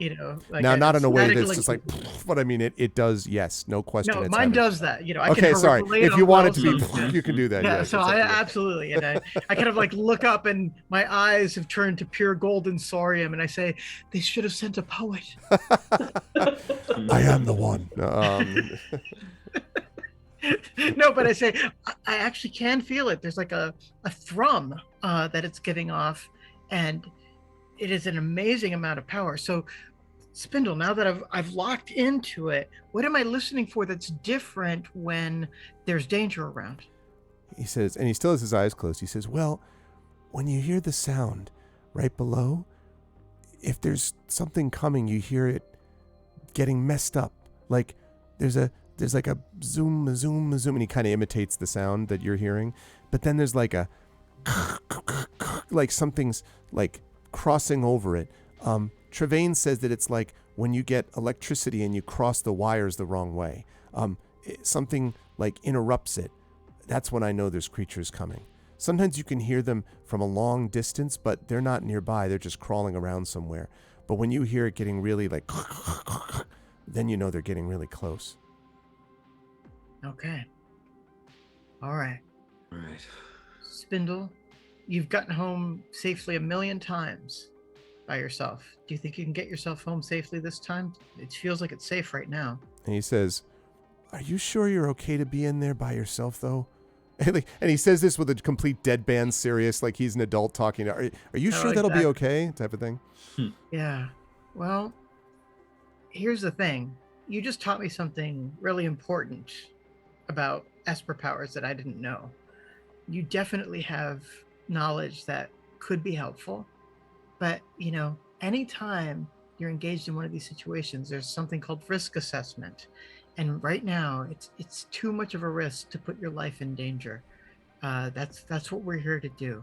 So, as much as it would be helpful to have you, I think it's better to get you home safe. So he kind of nods. He seems very impressed with the term risk assessment. And he's like, I was trying to play into that. and he's little, like, all right. Okay, well, I guess I'll head back. But look, it's right now. It's still it's not midday, and the mothers, you can almost still see the light. And by this point, the light's gotten bright enough that the mother is basically not really visible very much. And he says, but later on, when you can start seeing the mother again and it's getting darker, you need to make sure you get out of there. It gets dangerous. No one stays there after night, not even us. Gotcha. You bet. All right. And he nods Thanks. and he says, be careful, and good luck. May the mother watch over you. I salute him. And he nods to you, and then he kind of scrambles back up the shale and basically heads in that direction. Incidentally, while we're on this subject, quick hit point check. Just want to make sure I'm clear. I did that totally on purpose to scare people. No. So because you got a long rest in, Aramis, I have you at 49 out of 49. I don't know if you had used any of hit dice or anything like that. So, okay, you're good there. Kaz, you'd be up to 68 out of 68. Same question, though. Did you use any hit dice for healing purposes or no? I don't think so, right? I don't think so, no. Okay. Petra, I have you at 76 out of 76. Is that? That is correct. And you did not use hit points or did? Did you? I have not. Okay. Or hit dice, I should say. And then Sleepwell, 78 out of 78. Same question. You had all the No hit dice used. Okay. Cool. All right. So quick note to the players. We will go for till 10:15 Eastern before our break, our bio break. So I'm letting you folks know. Okay. So you head down towards the factory. And when you get down to the factory itself, you are, I would say, rather struck by the image that you see through the front doors. And I am going to put up a picture for all of you. You will be able to see this. I'm going to go over to our map, and I'm going to put this up actually on the stream, not on Roll20. So Okay. I'm going to be putting it up on the Twitch stream. Okay, let's see. Okay, there we go. And you and chat should be able to see it now. Jesus. Whoa. That is the destroyed area that you see inside this place. The room here that you see extends for nearly 300 feet and is around 50 feet wide. And the northwest corner of the structure has completely collapsed, leaving a slew of debris. This is actually taken, I think, from the other side of it, basically the far side, looking back at the door that you come from. And to the east, there is a closed iron door which cleverly interlocks with the rail tracks on the floor. And indeed, this entire room looks like a massive assembly line. There's tracks and belts zigzagging everywhere. Some of those belts are dangling freely, presumably when the explosions happened. This was what was left of it. There's a bunch of debris and junk and stuff like that. And as I said, a bunch of these tracks. And the only other distinctive thing you see is on the other side of the room. I should say there's lots of things to see in terms of rubble and debris. But in terms of the only thing that's still functional in the room, on the other side of it, you can see what looks like that closed iron door, which presumably is the door that that Spindle said he was never able to open. A quick note before Kaz enters the room, or perhaps as the rest of the party does, he will turn around and look back up at the precipice that we were standing on last with Spindle, and I'll look through my scope to see if Spindle has actually left or not. Yeah, and looking back sort of up the hill, you can see indeed that Spindle, now remember the hill of shale goes like up, so I mean he could just be right on the other side of it, but you do not see him on the hill. So he's either hiding or he has indeed gone the other way. Cosmoritis takes the shot. Yeah. This is what I've been waiting for. I'm taking the shot. Yes. So I'm gonna gather, we're kind of like in whisper mode here. Gather people together. It's like, should we just do a quick sweep of this area, make sure that there's nothing here that we need to find. B, do we want to try to clear these tracks in case we can take one of these carts out on the tracks that are here? How much work would be involved in clearing those tracks? Is it like several hours or like 10 minutes? Well, it definitely looks like you could explore and investigate below the debris. Clearing the whole thing from the tracks is probably the work of hours, unless there's a lot here that's collapsed. This is a big room, and there's a lot of debris there. But in terms of like certain specific localized areas, like if you wanted to clear along the tracks, you could certainly do that. But it's going to take a while if you wanted to clear the tracks completely. So for what that's worth. I think we can assume, Petra, that they would sometimes use some of these hover carts and bring them back to their base. So assuming we can find one of those, we might need to clear some of the tracks. Okay. If it won't go over in a particular place. Fair enough. So should we do like a just out of game for a second, a group investigation check? So Hold on one sec. Just getting one last message out. Yes. So what I will say is that all of you, actually, not a group investigation check, you could also do various kinds of checks if you wanted. You could look around the walls, like one of you could be doing that. You could be literally looking in the rubble for something in particular. Like if you're like, I want to look for a cart or whatever, you could do that. You could try to deal with like opening the door. So there's multiple things you could do that you could try as individuals. So no, it's not necessarily a group investigation check. If all 4 of you want to do 4 separate checks just to find one thing, sure, you could all do that separately if you wanted. That wouldn't be a group check. That would be all of you individually doing it. So it depends on how you want to divide your time and attention. You said that the room is 300 feet long. Did you give a width? 50 feet wide, rectangular. Aramis would immediately, after we kind of get an assessment of the room, he would immediately move to the right side of the room and start to drag his hand along the wall and just continue to focus on whatever he's getting from Esper sense. Okay. And he would basically work to navigate, the whole room by just following the right hand rule, which means his hand never leaves the wall. And the sensation, Aramis, that you're looking for is, are you specifically like trying to sense Esper and like following it somewhere? Are you looking for a surge of Esper? Are you also looking for like other mechanical-ish type things? Like, I just want to make sure I'm clear about what exactly as you're doing those checks. I think what he's looking for right now is concentrations of Esper energy, and then would pick the time and place to do that. Okay. Now, one thing to note, since the Esper sense only lasts for 10 minutes, it's a concentration and it will only last for 10 minutes. If for whatever reason he has to recast it in that time, he would do it still and continue on until he found something that was interesting. Okay. All right. So we know what Aramis is going to do. Petra, Sleepo, Kaz, what about the 3 of you? I'd like to search the debris for the following things. Okay. Bodies or parts thereof. Okay. Key cards or other things that look like they were human made that might have been caught in the debris. Okay. And then finally, I want to search especially along the tracks to see, again, like what might be left behind and how hard those tracks are going to be to clear. Okay. Got it. Petra and Kaz, what would you like to do?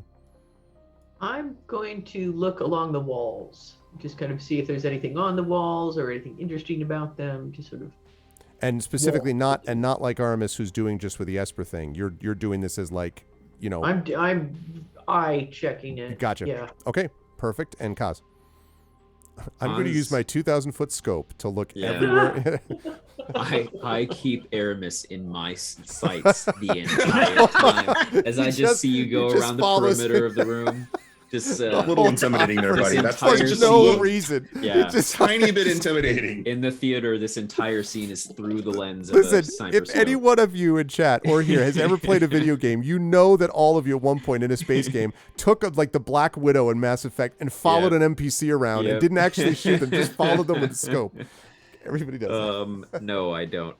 Kaz may not have mentioned it yet, but he's actually, I've hey, leave it to 70 sessions in to still learn something new about your character. Kaz is actually a little spooked by the idea of this Saurian being alive or like, weird radiation effects, even though how similar that is to him. So Kaz is looking for that when that was described, the weird heat waves that the shimmering said that they would, the shimmering as it was described. He does not expect and does not hope to find any, especially this soon, but that's what he'll look for. Got it. Assuming everyone else is covering all the other ground. Okay. That sounds good. Aramis, did I see you have your hand raised for something? Or No, I'm good. Okay. All right, let's do that one by one. Let me start actually with Sleepwell. So Sleepwell, I would like you please to make an investigation check for me as you're doing this thing, looking along the track and all the rail and also the rubble for various items that might be of use related to that. Let me have you make an investigation check for that, please. Okay, and I'm going to add 1 luck die to this as well. Sounds good. Also, chat, remember, inspirations are a thing. This is, I believe, it's not the final tabletop role-playing game of the month. That's going to be coming up next week or so. But it is one of them, so just be aware that those things exist. Okay, all right, so you're going to add that luck die. You may proceed. So here's the straight roll first. And it is a 2. I doubt dive is going to make a difference, but just for form's sake, we'll do it. Oh, sorry, I re-rolled it. Not that. Well, we could just say it's a 1. It was going to add 2 to it, but it should just be a 1. Okay. So as you're kind of like looking through the rubble, you find your sense of like, you are looking through the rubble, and first of all, there are all kinds of debris, and a lot of it is like, plastiform and wires and like rebar and, all of this stuff that you would use for like the physical manufacture of these things. You do find a couple of sort of destroyed, what look like might have been wheels on carts, like things that might have been used to fit with the rails, but the carts that they were on are either missing, so maybe these were like extra parts, or are twisted and utterly beyond like repair, like just obliterated, like they were on top basically of this explosion. You also find a lot of shrapnel. And maybe the most disturbing thing as you're kind of going through is you find occasionally a little bit of like almost squishy stuff, which is not like moss or mud, but almost seems like a kind of gelatin might be the way to describe it. Interesting. In a couple of places, yeah. But it's not very much, and it's sort of patchy. It's not like, in a jar or in a container or anything. It's just there. Can I do a medicine check on it to see if it's organic? Sure. Taste it. Yeah. Just wipe your arms down with it. It's like a gel. It's like a Yum. Free gel for hair gel. Yummy. Yeah, delicious. A medicine check. This is something I'm good at. Supposedly, anyway. There you go. 16. Yeah.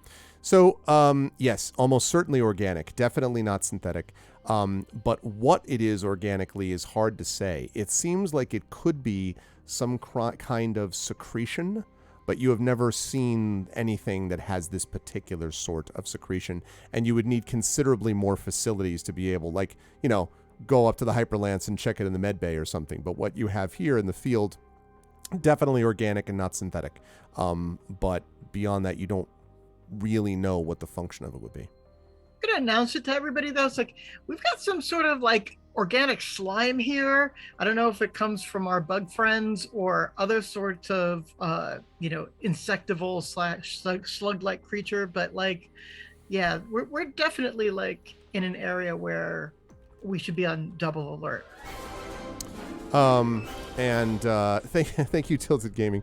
You said double alert, and it was like da da da da da da. It was the big, subscription alert at the same time. Thank you, Tilted. 11 months. Got to give some love, Evan Sudden. Well, thank you, Tilted. I appreciate it. Good to see you, man. Thank you so much for the 11 months of support. I appreciate it, man. So yes, so you announce that. Go ahead. What color is this Jell-O Clear. material? It is clear. And is it in? It's sort of like you mentioned in patchy and sort of in different places, like either sometimes on top, sometimes underneath the dirt. I mean, I should say it's clear except for whatever's like suspended. Like sometimes there's like dirt in it and whatever, but like the gelatin itself clearly is clear of some kind. And on average, do we find it in like a clump that you could fit in the palm of your hand, or smaller or larger? No larger than that. Okay. Little bits of it here and there, and not much, as I said. Just here and there once. And I mean, in enough places that definitely, when Sleepwell points it out, there are a couple spots where all of you would be like, oh yeah, here's a little bit of it, but not very much.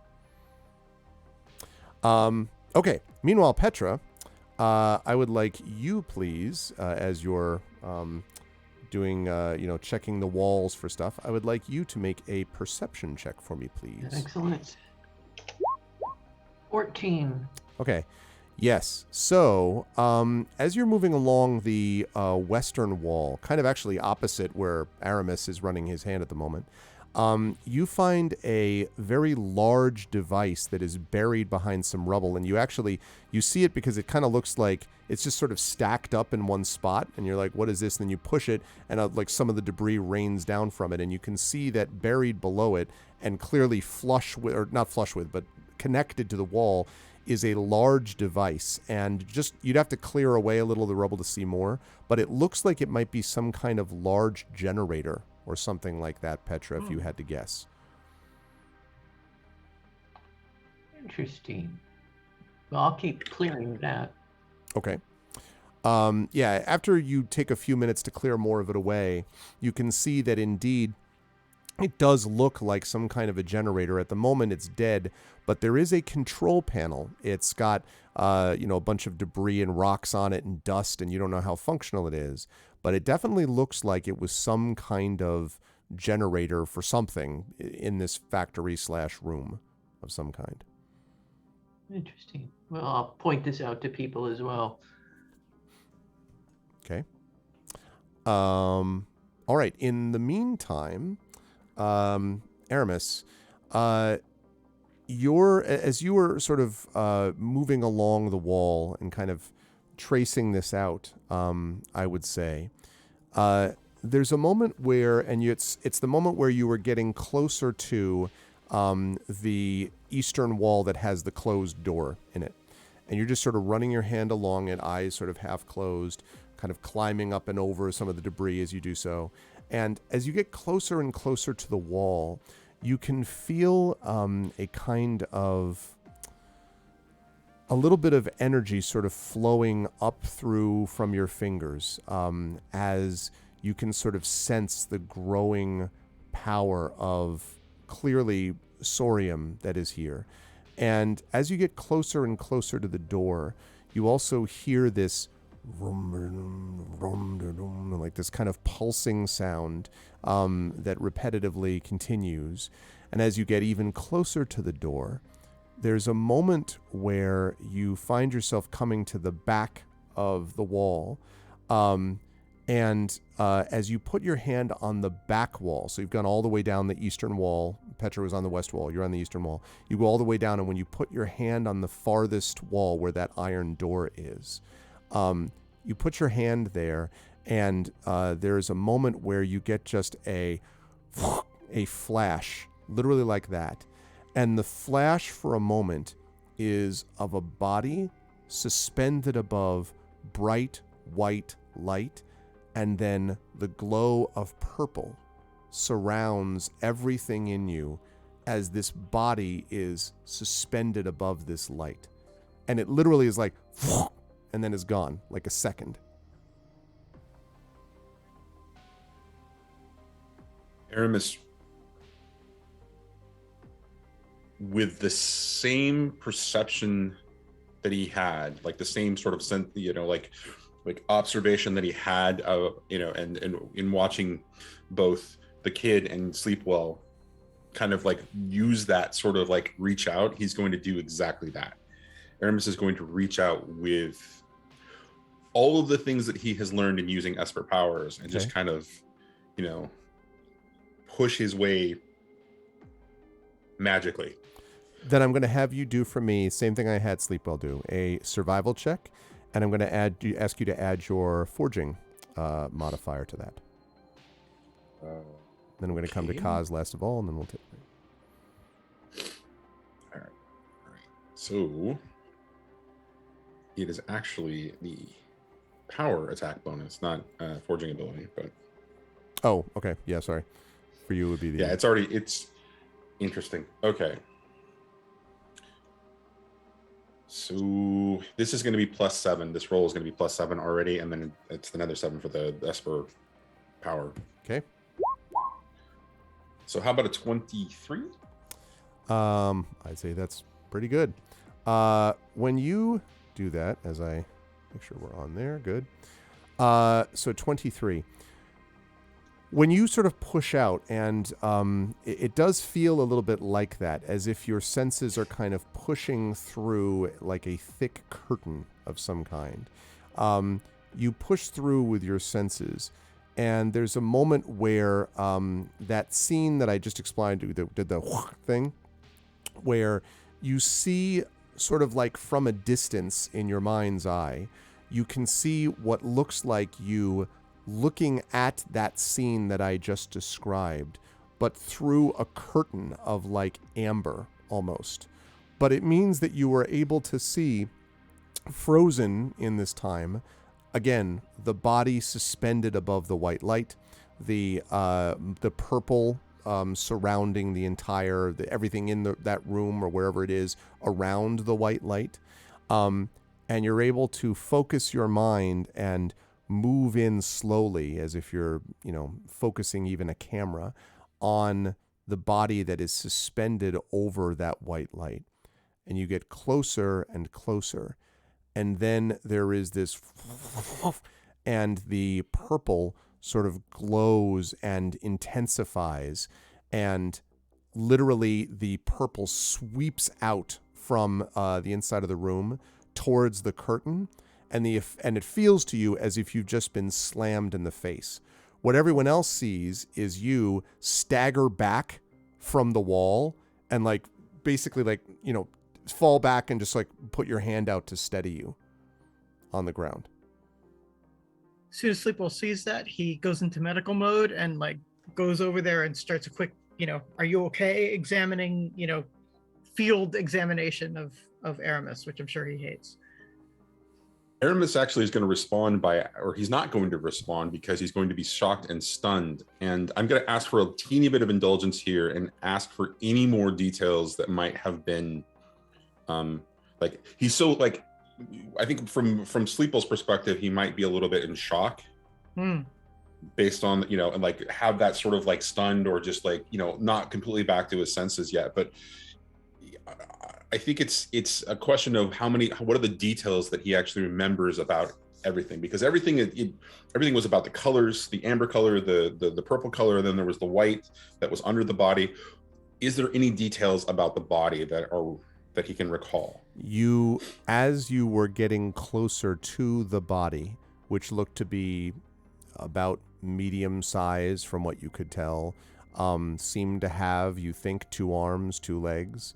But as you were zooming close to it, kind of focusing in on it, it was precisely as you were getting close to it that the purple, exploded in the way I described. So you couldn't get any full details on the face or anything like that.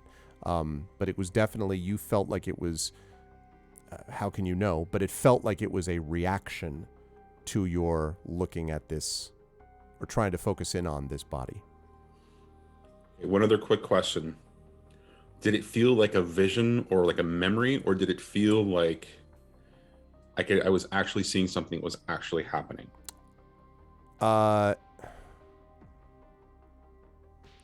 It's impossible to tell whether it's happening now or happened in the past. The only thing you know to the core of your being is that it happened for real. Whether before or right now, it definitely happened. That Aramis, scene, I mean. Are you okay? And I'm just kind of can you follow my finger? I'm just kind of checking him a little bit. Right. So the pupils of Aramis's eyes will be in a state where they'll slowly begin to focus, and they'll come in and focus on your face, Sleepwell, and he'll say, "Yeah, let's assemble the group real quick. Let's have a quick powwow. This is important." And you may have your hands just in the middle of a physical examination. He just kind of turns and walks back towards Kaz and Petra. Right. Okay, now I want to come to Kaz quickly. Kaz, you were trying to sense as well, right? The experience of basically to feel, to sort of feel the kind of energy similar to the energy that you kind of internally possess. Is that basically right? You were looking for that, as I understand it. Yeah, that may be a bit too deep for what he was trying. Oh, okay. In my mind, Kaz was literally just looking for signs physically of shimmering or. Oh, that's right, the like shimmering. that. Yes, I'm sorry. Yeah. So here's what I'll say about that, Kaz. Actually, I need you to make a perception check for me, please, but do it at advantage. Okay.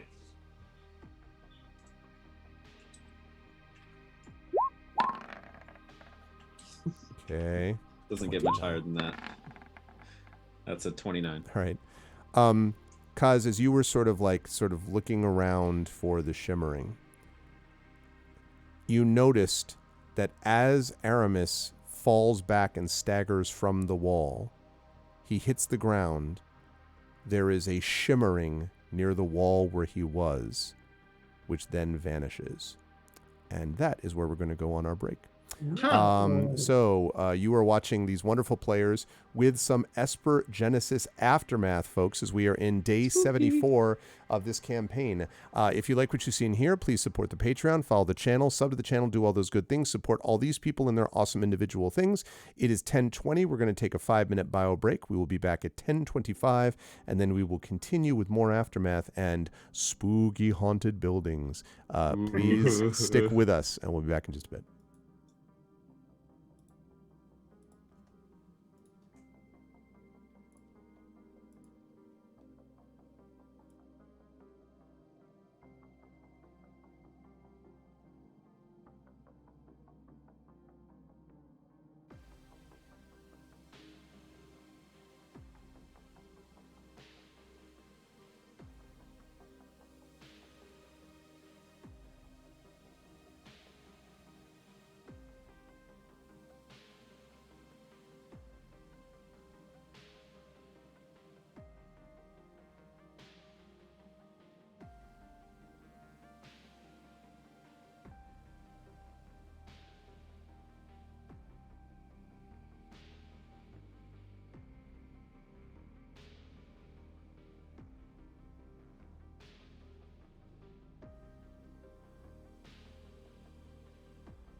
Okay.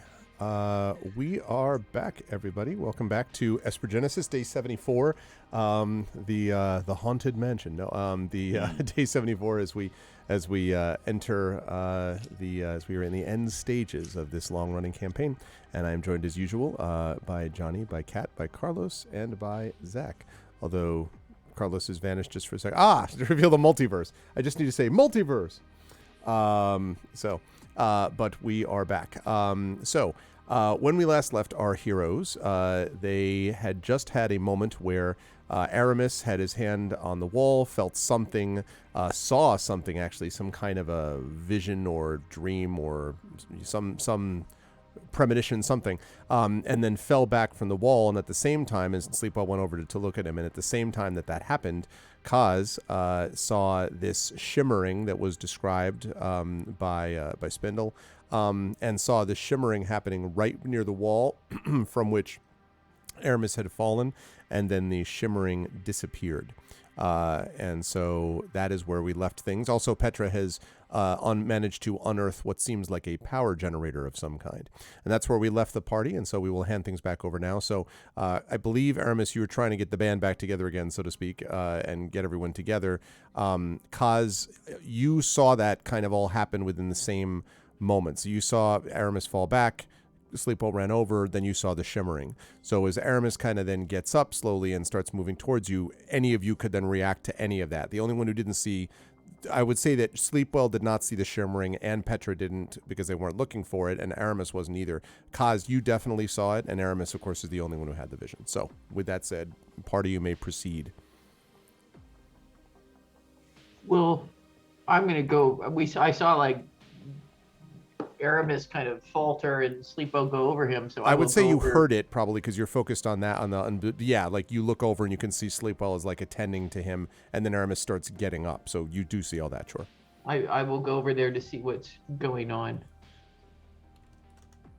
Okay. What's Aramis. going on, I say. Aramis will make sure to motion to Cause and make sure that he joins us. And as soon as everybody kind of gets together, Aramis will then explain the vision that he just had.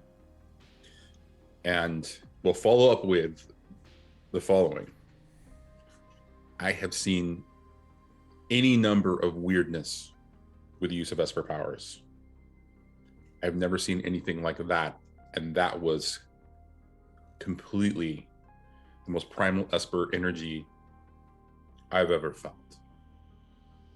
What is going on? Yeah, I have a lot of questions that you probably can't answer, but like, so this person was like floating suspended, like they were horizontal. They weren't. It's as they were floating of their own volition, which to me either says technology or an Esper power. But I could see nothing else floating them in the room, for causing them to levitate. And did you get the sense that they knew you were there and they actually ejected you from whatever vision you were having, or was it just like an accidental force field? Approaching the figure floating is what ejected me. That's all I can really kind of figure out. Does this sound like anything you've ever seen medically, Sleepo? I mean, no, this is well beyond my ken. If anything, I would think maybe Petra is the person who's had things most like this, in terms of just the way that she's connected, across space and time with other minds.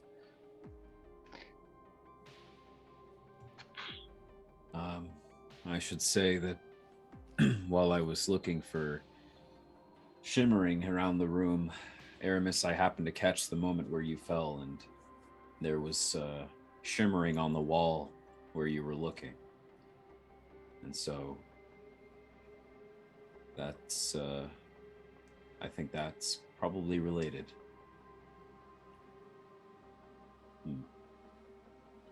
I would say, sorry, go ahead. No, go ahead, you. Aramis would slowly start.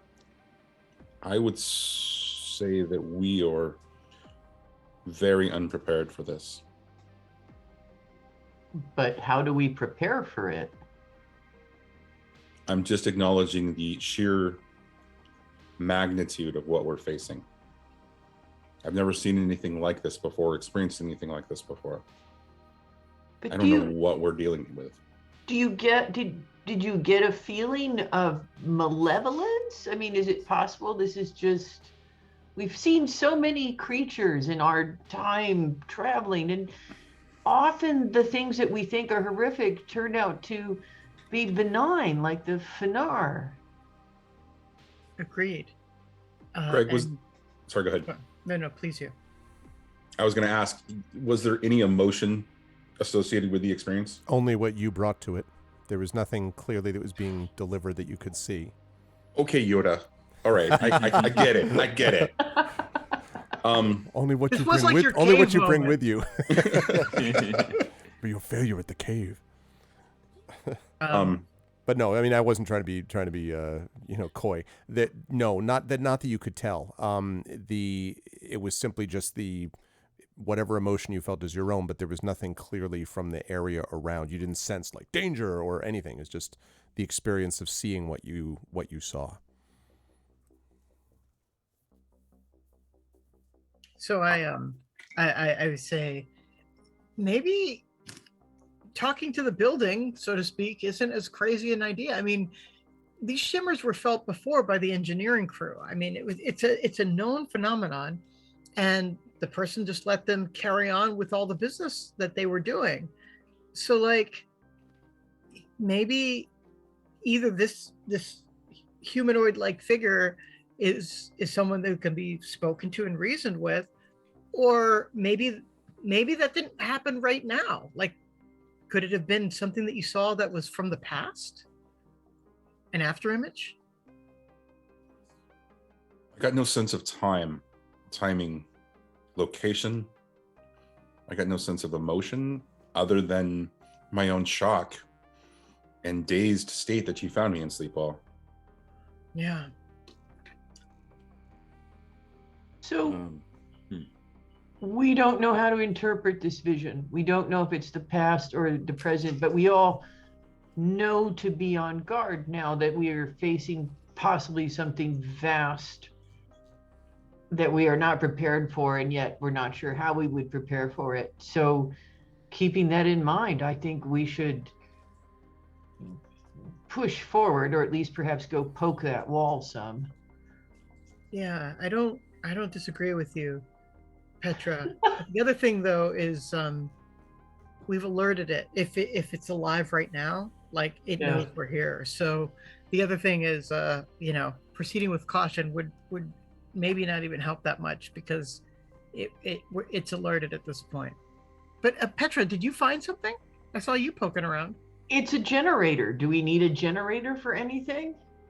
Ooh, Is it on? Is this active? generator attached to the building, or is this like a portable generator? I will proudly display I believe it's a freestanding generator that is currently not operating. Am I correct, Greg? Yeah, that's right. Although it's not portable, it's pretty big. It definitely is connected to the building in some way, but I mean, it's freestanding in the sense that it's just off on its own next to the wall, though, attached to the wall that you found it on. Okay. I'm going to use my Esper Power Analyze device on it, which tells me how to like activate it and its function. Okay. So when you go over to it, it very clearly is definitely a power generator that may have some function associated with the door, because the door at the moment is the closed one. I mean, at the moment is closed.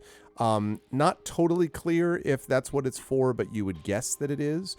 And you think there's a way to basically kind of jury rig it or jimmy it a little bit, that you can kind of shift around with it so as to fire up the generator.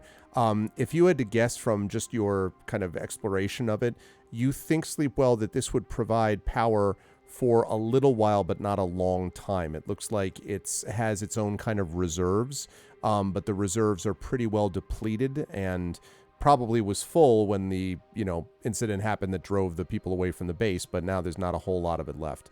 But it probably would be enough to sustain a few minutes of power and or open or close something or whatever type of thing. I'm going to share this information with the group and add I can try to light it up if you think we're ready to open a door, but again, we could try to do a perimeter search and see if there's another way to get in. Petra, you could use a very large hammer to make a hole where one didn't exist before. Always a very good option that should be considered. What do we think? Do we want to try to communicate with this thing? Sure. I won't. You're welcome to. I mean, I think of all of us, Petra might have the best shot at it. That's right. It's really her call. Sure. I just not worried about losing myself in this one. It's a brand new one. So unlike the Hyperlance, I'll just happily slap my hand up on the wall and concentrate and see if I can contact this entity. And the entity relating to theoretically the generator, or the entity that Aramis described? Is that entity that Aramis? Okay. Discuss. Let me have you then make that survival check with your, in your case, it would not be, I think for you, well, no, it would be, I guess, what is it, power for you? It's not forging, right? It would be for a sentinel, it would be... Keep talking, because I'm desperately searching for my character sheet that is somewhere on this screen. Let's see. Sentinel's rank.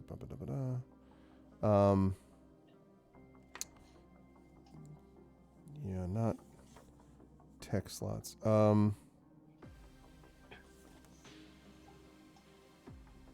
Yeah, forging ability. It is forging for the Sentinel. So yeah, so I would do the same thing, which is so survival, which is your wisdom, basically. So survival plus your forging modifier. So whatever you use to add for your, various forging Charisma. techniques. All right. Yeah.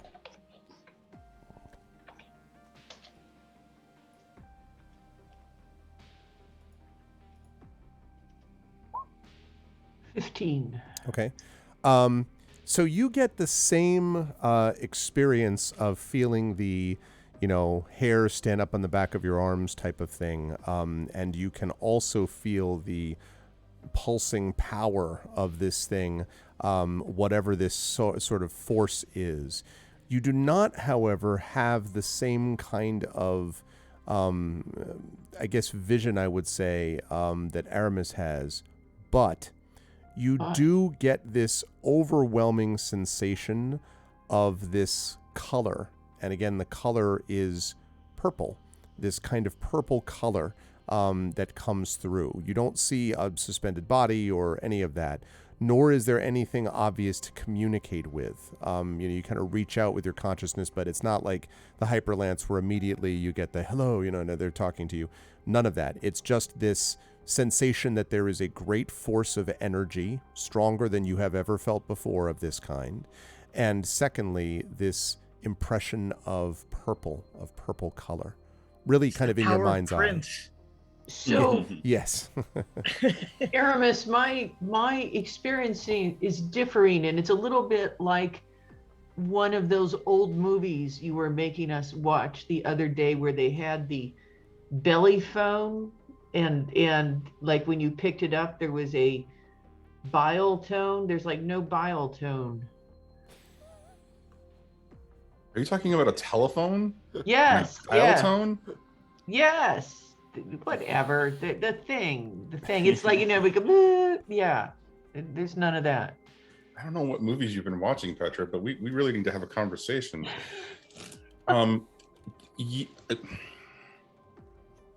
So you got nothing of the vision? I get purple. I sense of the color purple, but no figure, no hovering, no. It's not like with the Hyperlance, someone picks up on the other end. Not so with this. It was worth a try. I don't know what else to say then. Yeah.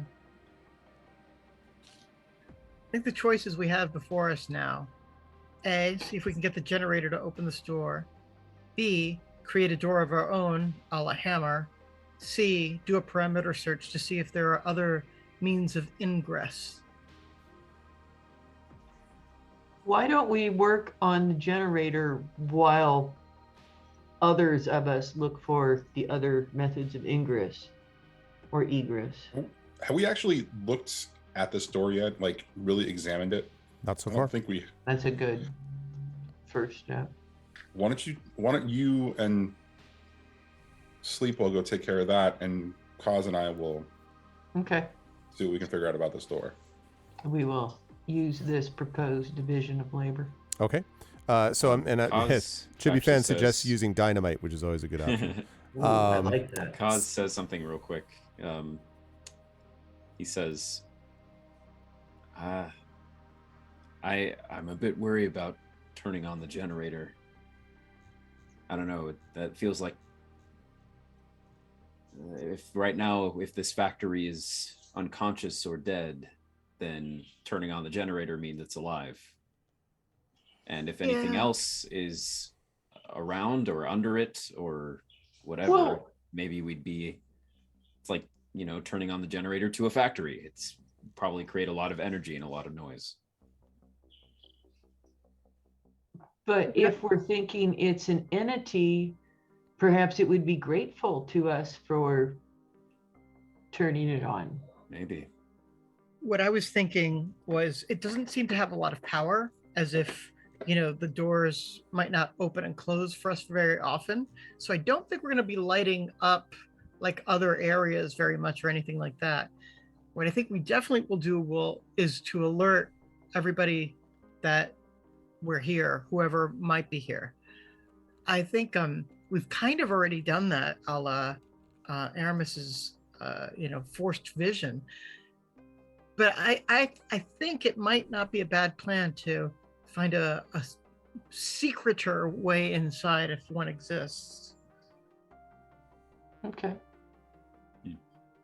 But we have the door. We could even use this as a distraction. I could open the door and then we could go around and see if something comes out, or use it as a way to go a different way and try to fool people who might be looking at us.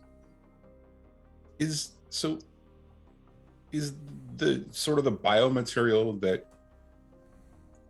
Sleepwell discovered, is there a larger concentration of it around the generator?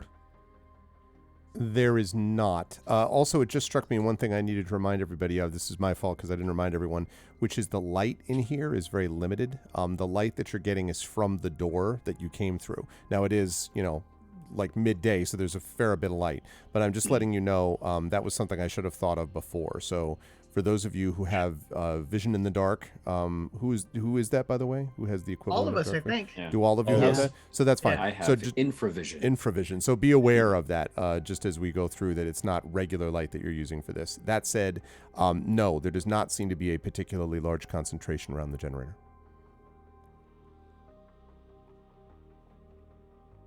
So I can basically try to make sure I'm ready to open the door, when we want to, but, others were going to go check to see if there were other ways inside, right? Well, let's take a look at this door first and see if we can open it without the generator. The second thing I would say is actually, if that's actually the concern that we have, that it's going to attract, let's get the generator working, but not turn it on. Okay. And if we need to escape, what better way than to cause a huge distraction with a nice, clunky, sort of noisy machine? Right. I like that. Okay. So basically what I'd like to do is get the generator to the point where I could flip a switch and it would work. So everything before that, that might need to be done preparatorily. Make a mechanics check for me, please. Okay. So mechanics, I am proficient in. So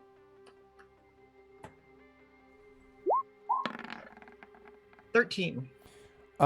So you think that you've gotten it so this thing is a little bit finicky, Sleepwell. It looks like there's a lot of dust that has gotten into the mechanism, and so as you're sort of activating it, there's a lot of like kind of that thing. It's not just like smoothly and quietly firing up, which leaves you with a little bit of unease. You think you have now set it up so that when you flip the switch, it will provide power. You think, but it's a little shaky, and you're a little worried that you're going to flip it and it's going to do the classic type of thing. You think that it should not. Yeah, you think you think it'll work, but it's a little finicky. Yeah. I share it with everybody. This thing's kind of a mess, so it's not reliable. Whatever it is. But thank you, Sleepwell. In the meantime, others of you were checking the door, yes? We're looking at the door. So who's over there? Petra and Aramis and Kaz while Sleepwell's doing the thing, or no? I'm standing with Sleepwell. Okay. So Aramis and Kaz are checking the door to look at it. It is a closed iron door. As I said, it sort of seems to integrate with the rail tracks, which go literally like underneath the door, but you can see there's sort of like little slots around the door. So the door comes down and it's designed to clearly like interlock with the rail. And it also, you're pretty confident, lifts and closes. Now, there are two very large and sturdy handles on either side of the bottom of the door, the left side bottom, the right side bottom. This thing looks heavy, but you know, it's iron, but with a considerable amount of, you know, strength, it's possible it could be lifted, is what you might say. Mm.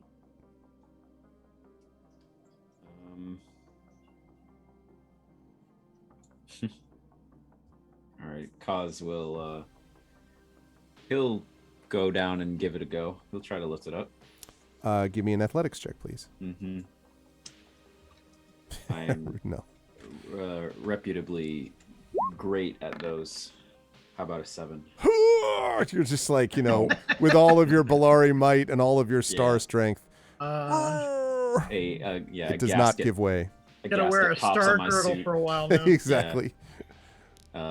Steam starts coming out of one of the, you know, weird pipes. You become a black hole from the pressure. Yeah. Yeah, not so much. All right. Well, Oh dear. I vote we have Petra and whoever else is actually strong, like not like me, see if we can open it without the generator, but we might need to turn it on anyway. You say this while looking through your 2,000-foot scope to make yourself feel better. It's Yeah. like, just so you all know. Yes. Petra, I want to give the door a try. Sure, that seems worth a shot, so I will give the door a try. Okay. I'd like to assist if I could. Sure. I will say, make an athletics check for me, Petra. If Sleepwell is helping you, I can't give you advantage, but I'll give you +2 if Sleepwell is helping.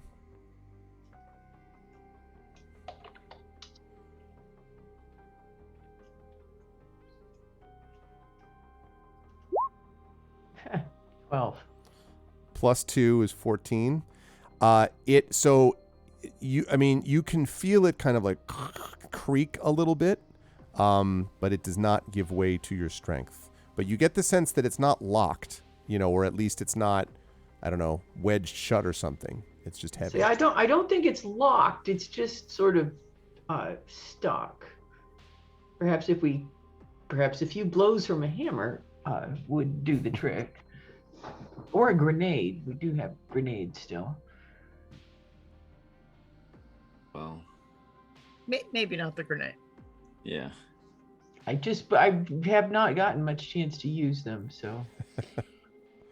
Well, at that point, I'm wondering if hitting a heavy iron door with a metal hammer is quieter than this generator might be anyway. Oh, it's not. Yes, I think the generator would definitely be quieter than the hammer alternative. Yeah, I agree. Good point. Let's try to turn it on then. Perimeter search? Sure. That second kind of entrance? Kaz will help as assuming Sleepwell goes around and kind of does what Aramis was doing, but like more physically searching.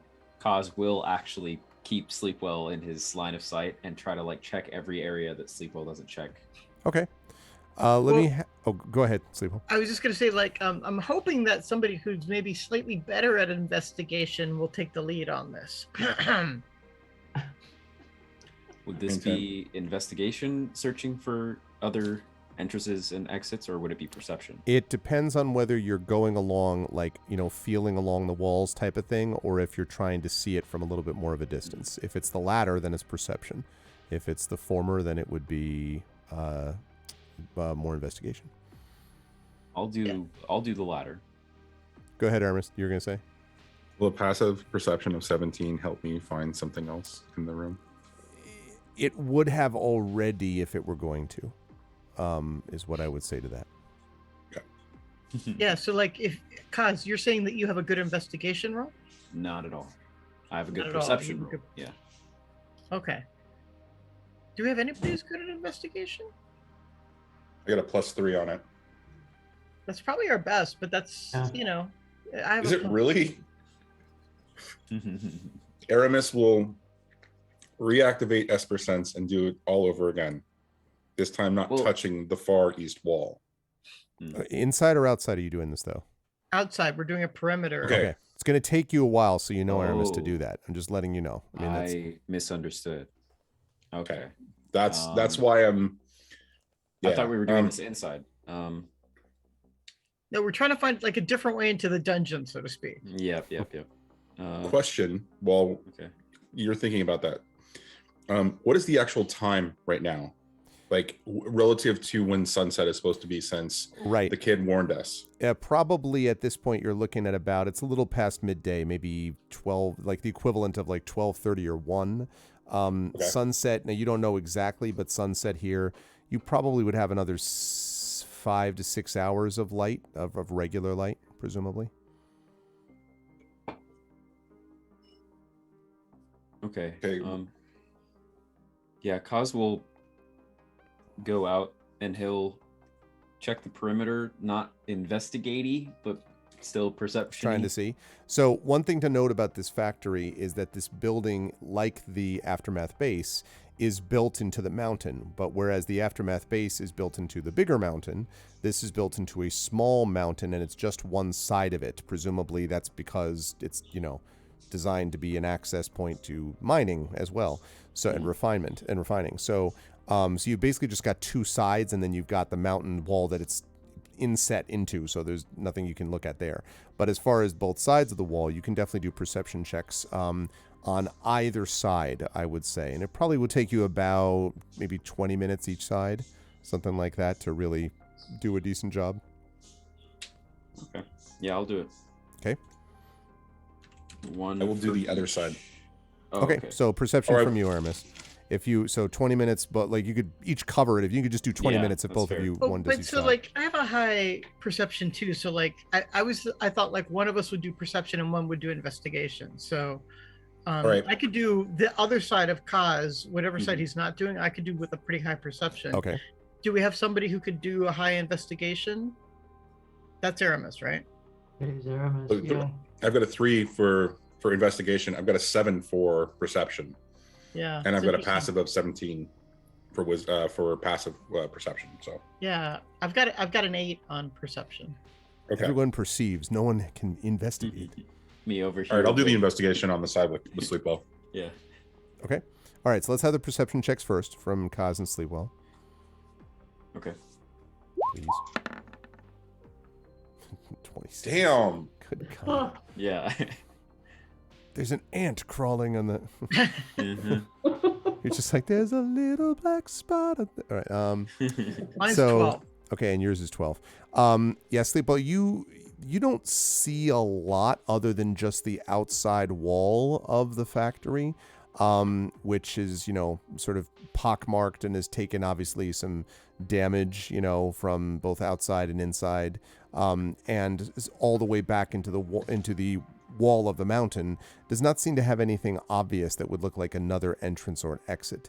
Kaz, you would say on your side, which is the sort of northwestern side where you've got the northwestern corner there, the corner of that where the rubble is sort of destroyed, you kind of look very carefully, but it looks to you very unlikely that there's anything that's below or in that rubble or the wall leading to it. Like the wall on the outside is basically just the wall that would lead you into the room of the factory where you already are. But something which leads you into the mountain itself, you're pretty confident there wouldn't be. Aramis, since you're doing the side, you said to Sleepwell that was doing it. So if I can have you make an investigation check, please. So Sleepwell's just like, I don't think I see anything. You're like, nope, I agree. Nothing to be seen. It again, same deal. Like it feels like the wall obviously leads right into the room that you're already in, but there's no obvious alternative ingress point into the mountain wall from what you can tell. We notice anything else interesting about the building otherwise? The building is, the building, despite the pockmarks and things that I mentioned, is it's in surprisingly good shape for a building which has been abandoned for some time. Like you might have expected, besides the rubble that collapsed in the one corner, you'd expect something like what you saw back in the Terran, when you went back to Earth and basically everything was kind of run down and destroyed and was very, as Aramis escaped from New York. That's the kind of thing here you don't notice. Like here the building seems to be held together pretty well. Surprisingly well, since it just looks like a regular factory, basically. But one other slight interesting question: is there any weather damage? there do, as I said, there were some pockmarks on the outside, which might reflect things like that. Other than that, no. I mean, there doesn't seem to be a lot of sort of corrosion or any erosion, although it's not like it's been abandoned for decades or something, but no, not in particular that you can see. The damage to this place is mostly internal, it seems. Hey, Wenchkin.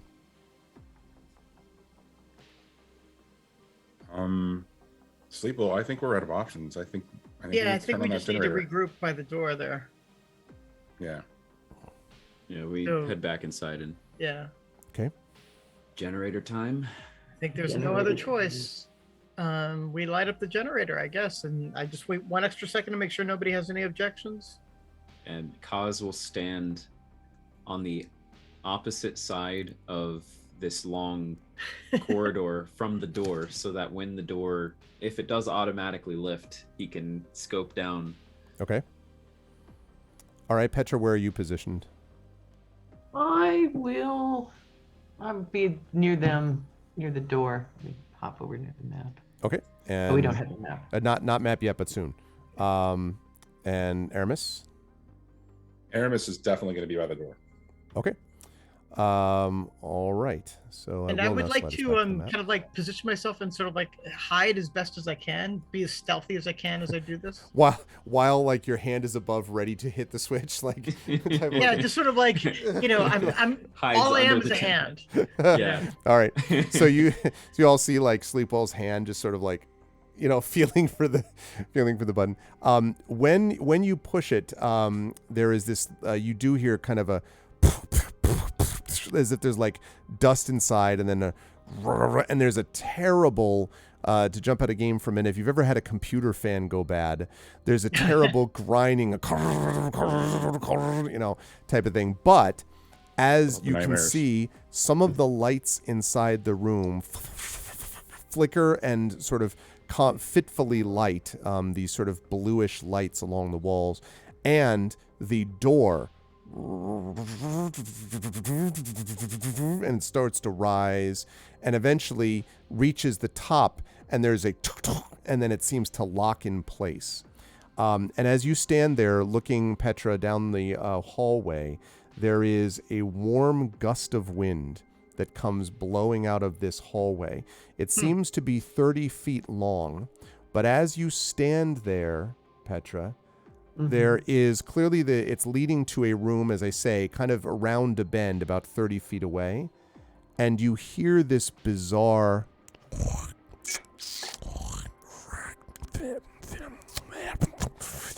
it's a bizarre slurping sound.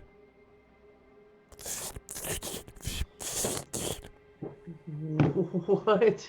And I say, does anyone else hear that odd slurping sound? Kaz, if you get a little closer, you might be able to.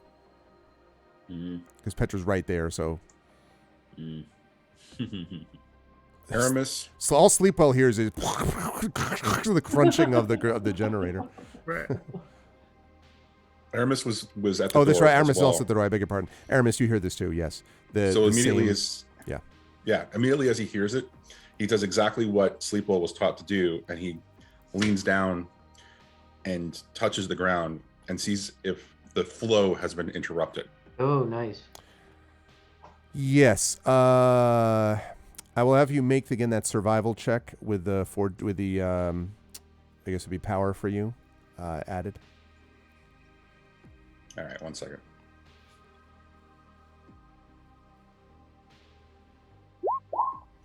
$28. Yeah.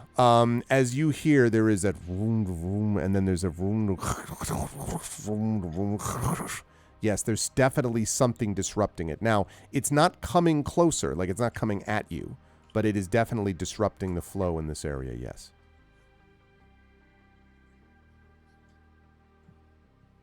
Aramis is going to cast flaming discs. As they circle around him, Okay. he's going to light the way and step forward. And motion Sleepwell and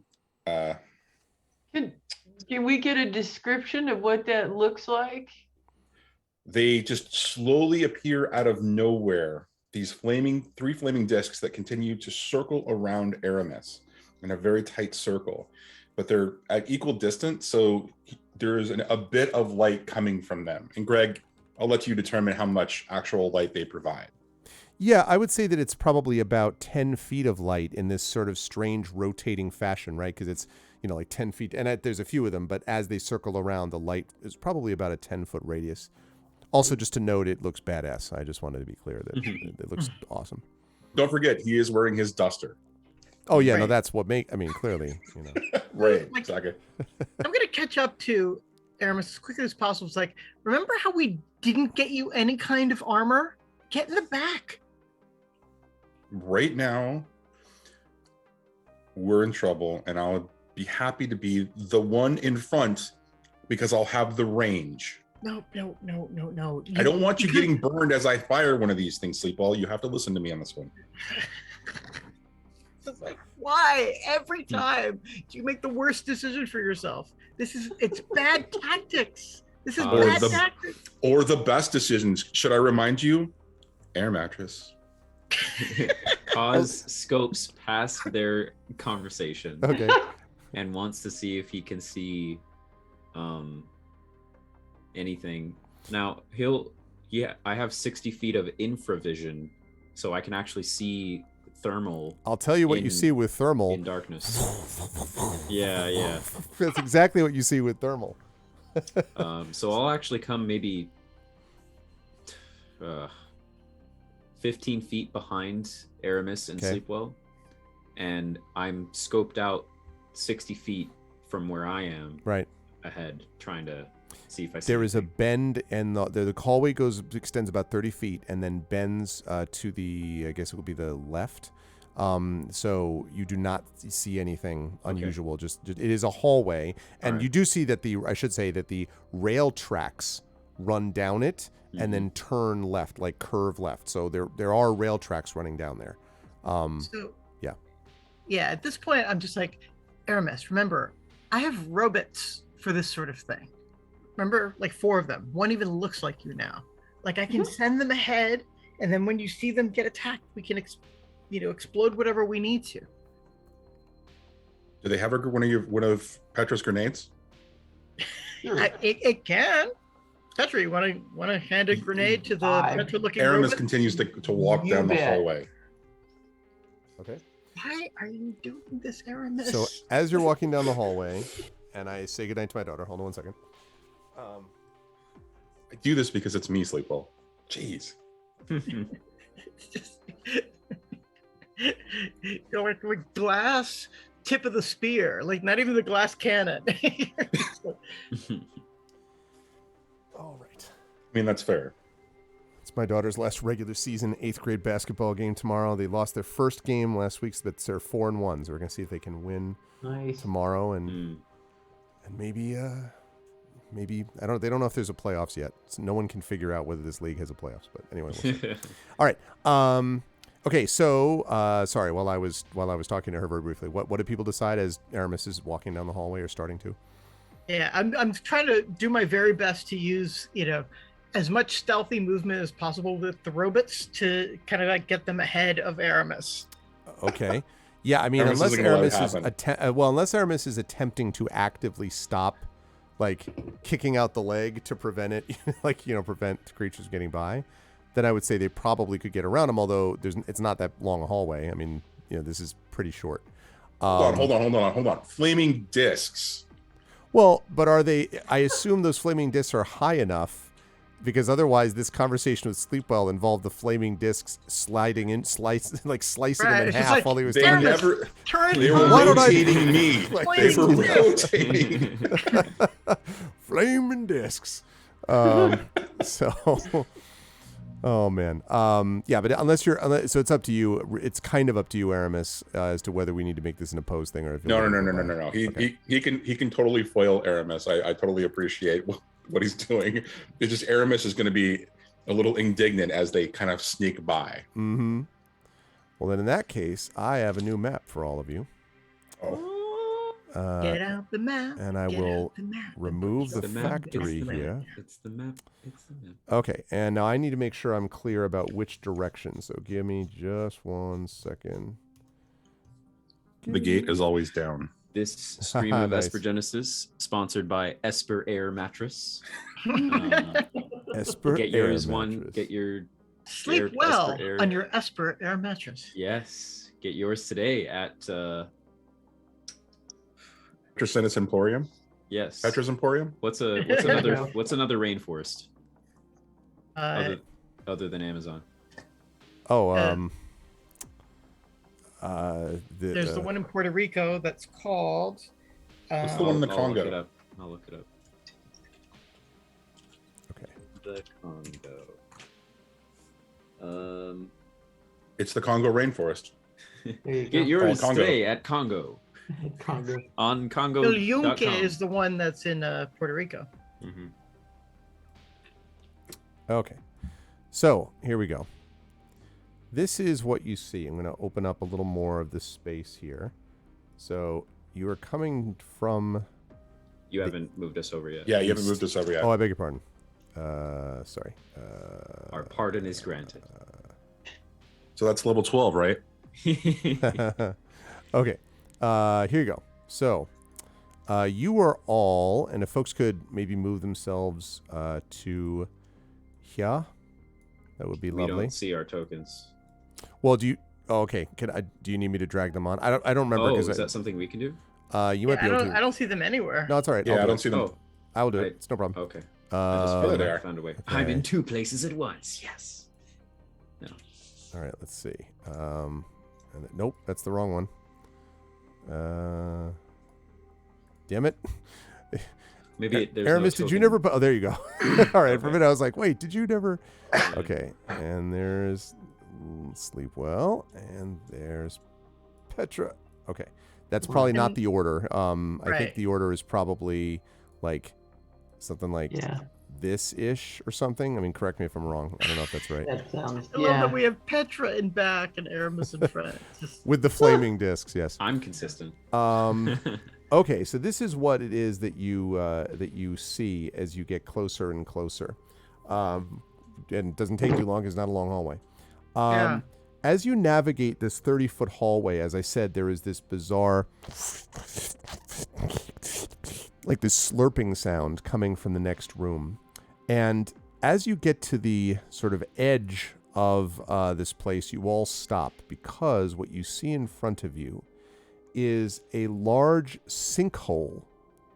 Ooh. There's a sinkhole that goes down, and you can see across the way of this sinkhole, you can see that there's actually what looks like a passageway that kind of goes further on. That used to be, obviously this is connected.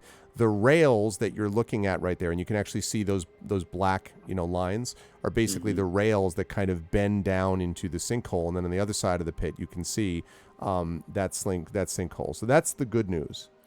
The not so good news is that across the tunnel, and I will put out these figures in a minute, sitting right here is a massive slug-like creature. It is lying on its side in front of a set of doors, and from what you can tell, 4 grub-like creatures are nursing on the inside of this thing. Yeah. And so far, they have not noticed you. And you haven't looked down in the sinkhole yet, but that's sort of what you see. In fact, I think I even have a cutaway. I think that's what this is right here. Yeah, I have a cutaway here of the bottom Oh wow.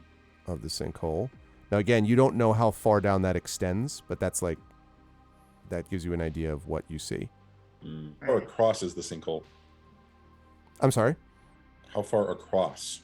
The sinkhole is, let's see. It looks like the pit drops about at least 30, 40 feet. Across the way, this is probably 5, 10, 15, 20, 25, 30, 40. Yeah, it's like 55, 60 feet probably across.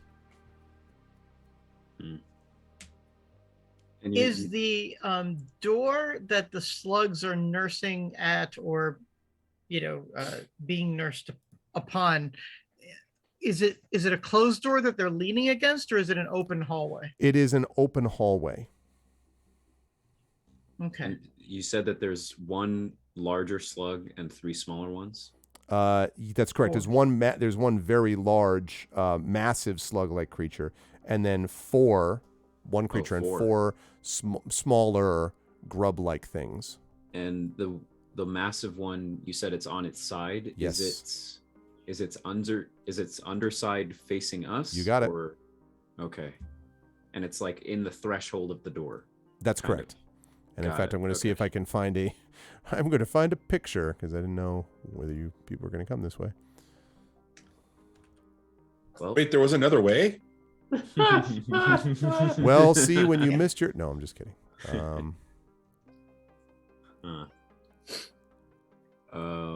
Oh God.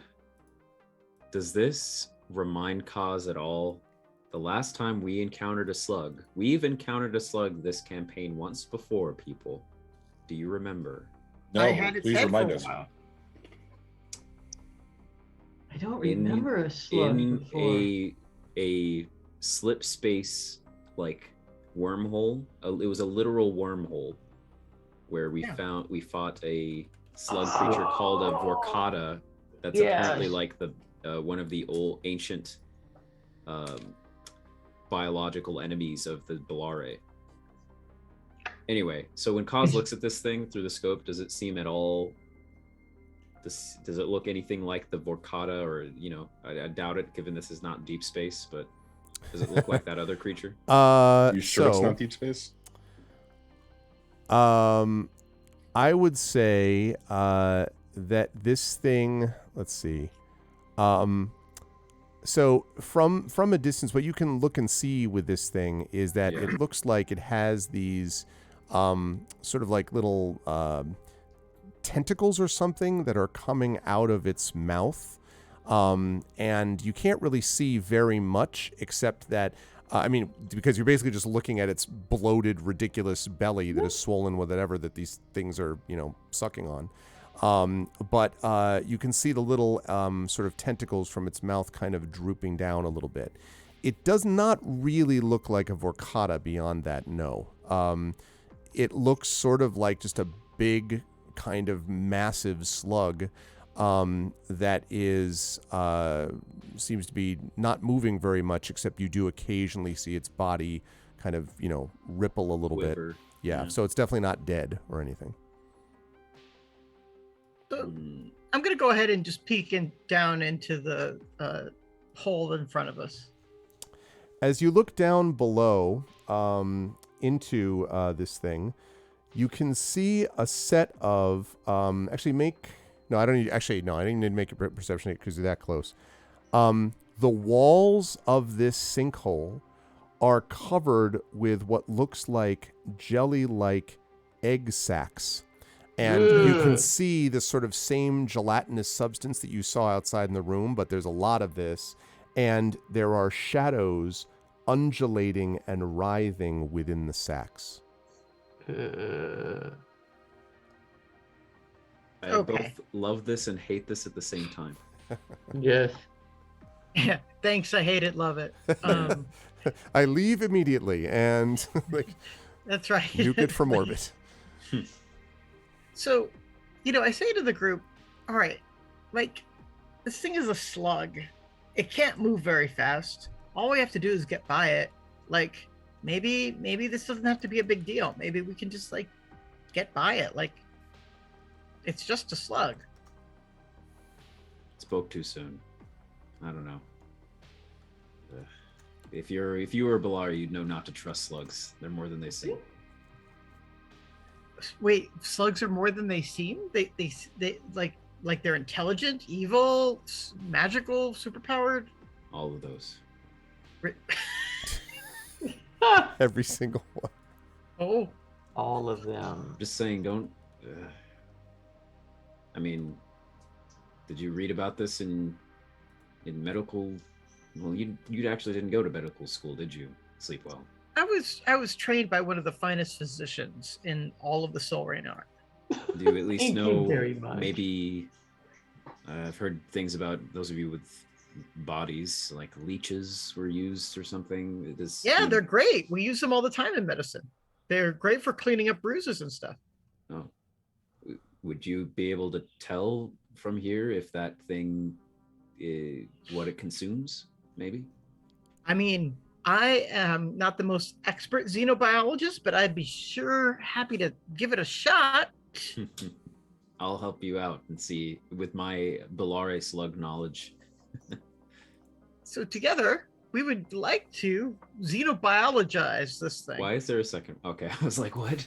Because second giant. there was a moment, I will admit to all of you that there was a moment that I looked and there were a couple of Devon Knight premium, and I'm like, I'm not going to do it. I'm not going to buy yet another set of goddamn tokens because, I'm not going to do it, Devon Knight. Not this time, Satan.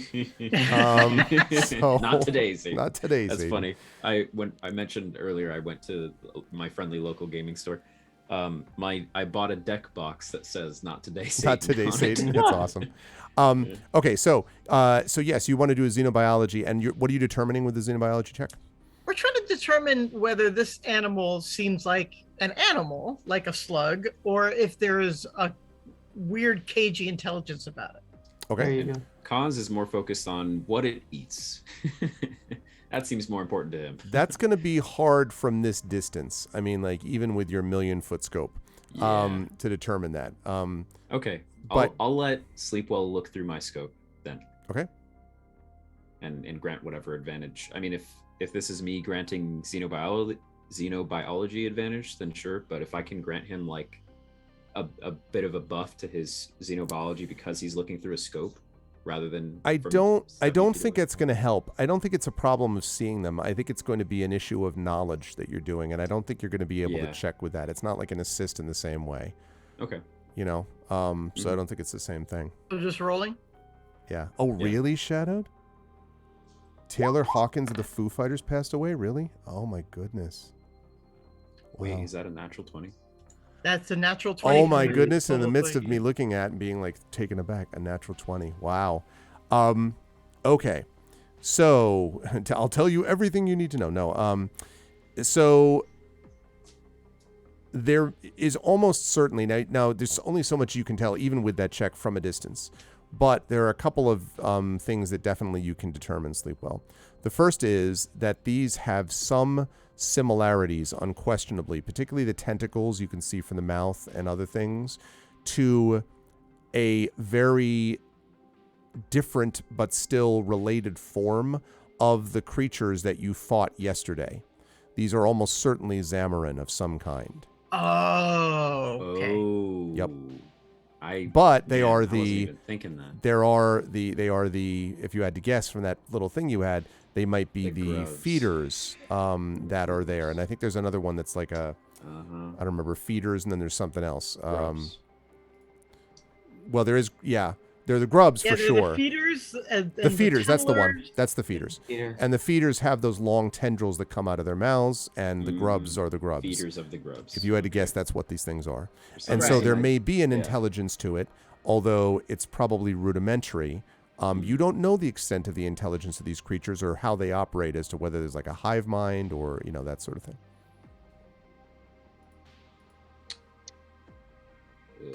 So I relay this to the group. I say like, okay, I think we've now encountered our first Zamaron. And if there's Yeah. Zamaron, we know that these things are going to grow up to be things that attack the colony. So I think at this point, we've kind of Mhm. like reached a moral imperative to try to clear them out a little bit.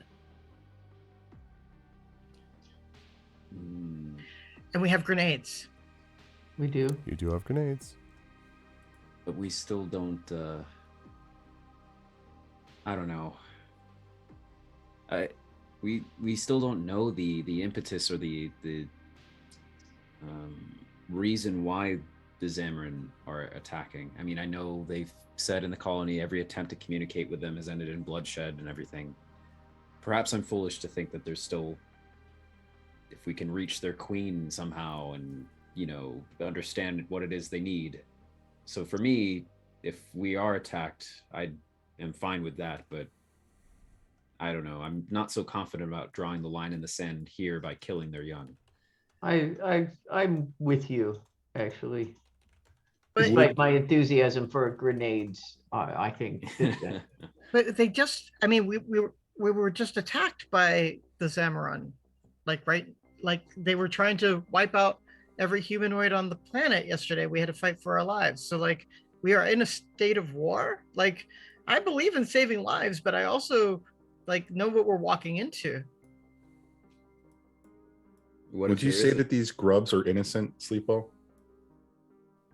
So I guess it really does matter in terms of like how intelligent they are, how innocent the grubs are, because if really they're just following a hive mind mentality of a queen, and if they have a queen structure, then I would say they're neither innocent nor guilty. They're amoral, and they are on a path to destroy the sentient creatures that live on this planet. But isn't life trying to balance itself out when that happens? If there's not an intelligence behind it and they are just creatures who have no, let's say, free will, isn't the system of nature, whatever the nature of this particular planet is, or whatever the ecosystem that these things are from, isn't this a natural part of their existence to do this? They aren't part of this planet. This isn't natural. They're an invasive species. Invasive species, that might be the way that they express themselves or experience life. All I'm saying is, regardless of what they are doing, they are not immediately attacking us, and it might be worth investigating before we actually prejudge the situation.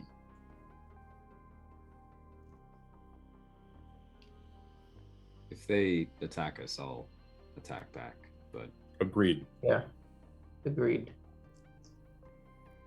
and that, you know, we were attacked by them yesterday, but I don't know if their goal actually was to eradicate all other sentient life. Those were never.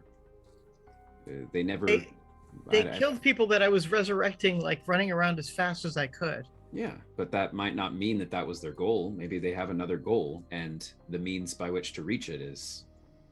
And our arrival might have set them off. Well, they were This already. place has been. attacking. I feel Were like they? everybody's Okay. being a Sorry, I little don't bit remember that. purposefully obtuse here. Like we're trying to like absolutely deny prima facie evidence of like what's going on here. Like this is a super dangerous situation, and like if we want to just evacuate the planet, I think actually that's the best way to go. Like I think, except that like there is like a huge stockpile of sorium here, and we don't know what what's his face wanted, Abraxas. We don't know what he wanted. We could just try to like find him or radio him or whatever. But like, it's like I'm happy to try to get past these things without killing them first. But we lose the element of surprise, and it is highly unlikely that anything is going to happen other than a battle right now. I'm just saying, like, these things are fairly slug-like, which means hopefully they're slow, and maybe we could just get around them, and we don't have to fight. But it's highly unlikely that they have some ulterior motive other than just eating every other thing on this planet. Yeah. Based on all the many different points of evidence that we have at this point. That's fair, but shouldn't we figure out a little bit more about what's going on and what we're getting ourselves in before we start attacking?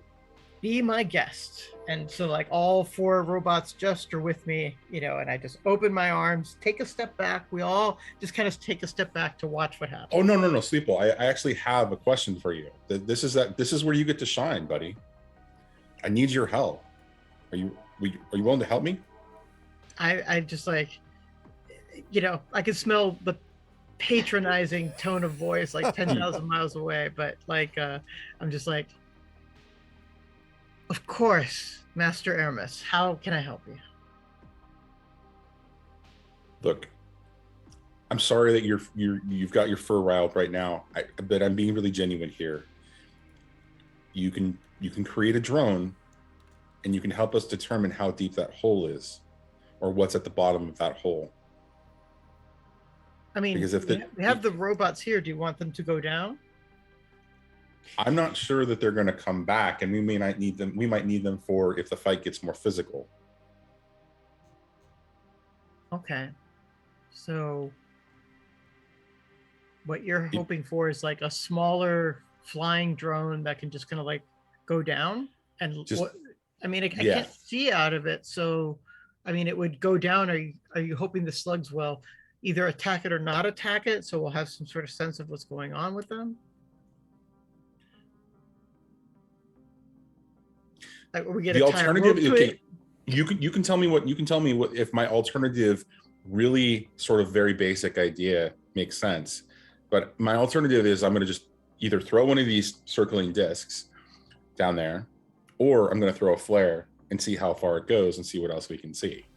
But if I do that, we might aggravate them to come back up at us immediately, or we might set everything on fire, might kill ourselves too. So if I'm looking to a superior intelligence to give me an idea. Just really laying it on thick today, aren't you? Jesus.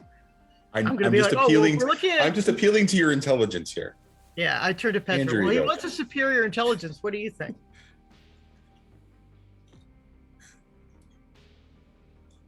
I think it would be good. So are you asking like what you think we should do, or whether I think his tone was patronizing? Oh, I need a superior Perfect intelligence question. to determine that. yeah, I you know, as much as Who- you know, as Yeah. I don't need help with the patronizing part. What do you Okay. think you do? Who would have known that all it took for this to come up is just put slugs in front of the party and this conversation will happen. I think finding out how deep the pit is would be a good idea. How should we do it? I do think sending a drone, or there is all other possibilities like throwing one of us down. There is lowering a rope. There is using actually, cause maybe your scope. Could you just sort of use the scope to look down the I'll pit? try that first, yeah. Let's try that.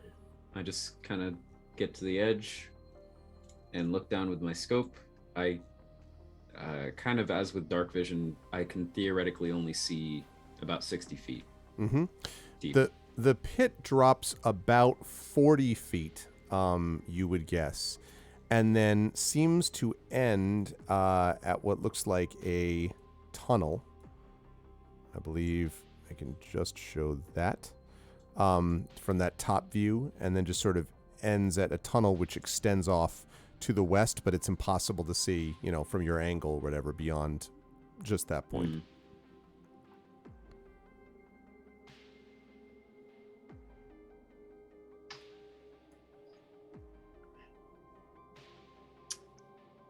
Mm. Well, yeah, it seems to go down. There is a bottom. Oh, I look up. The ceiling here is the ceiling of the factory. Yes. This Or is is the it ceiling of the mountainous? factory. It's the ceiling of Okay. the factory. Yes. Kaz will pull out his grapple gun, Okay. say to the party, I could just shoot this and lodge it in right in the center above the hole. And then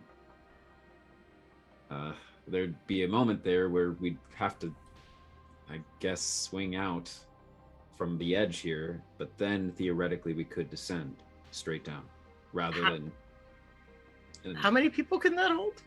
I believe 2 at a time.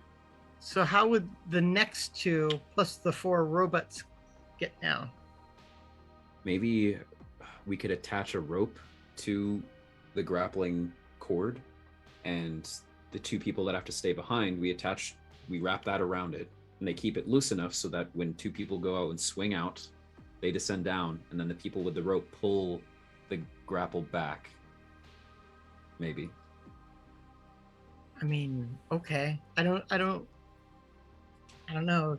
It seems like we're gonna have to get past a lot of baby slugs. Hopefully they're just in eggs and not doing anything, but Yeah. And hopefully we don't alert Mother. I look over at the big Yeah. stick.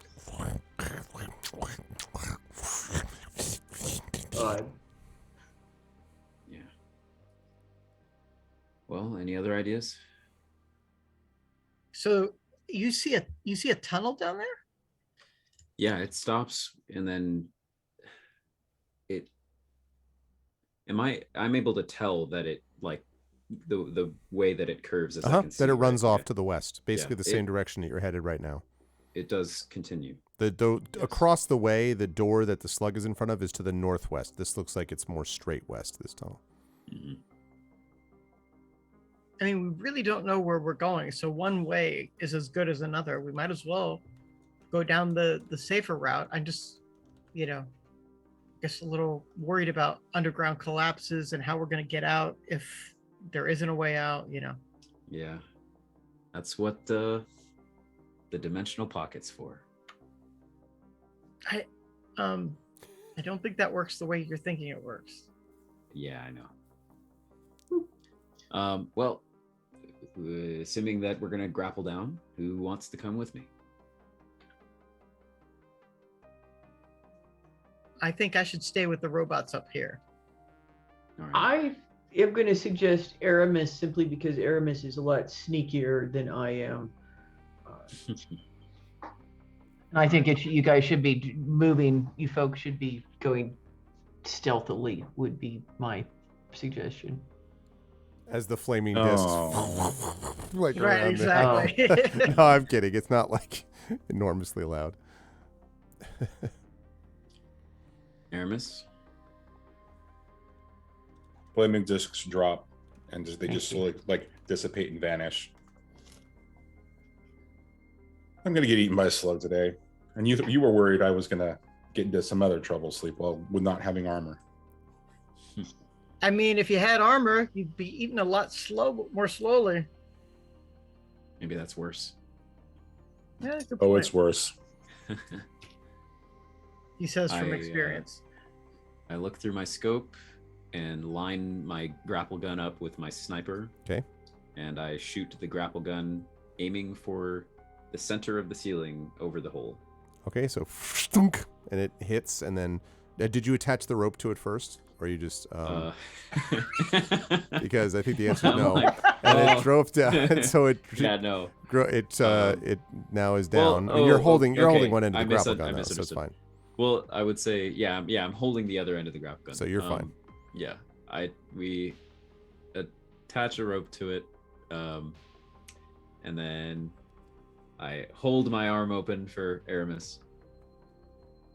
Aramis puts his hand in daintily and says, I'll follow you wherever. And I jump. So there's a moment where Petra and Sleepwell on the edge of the pit see Kaz and Aramis swing over the pit, and then they're suspended above it, and then you begin to rappel down, but basically make your way down, Kaz, as I understand it. Yeah. You and Aramis. Yep. And so you go down farther and farther, and as you go, the pit narrows, so that Sleepwell and Petra, as you look over, you can see at one point, Aramis and Kaz are only, I don't know, maybe a foot from a lot of those gelatinous eggs that are down near the middle. And as you're about to pass through this, I need both Kaz and Aramis to make dexterity checks for me, please. Not That stealth. is the other reason why I should. No, I need a dexterity check first. All right. Is there a particular smell that we're suffering from?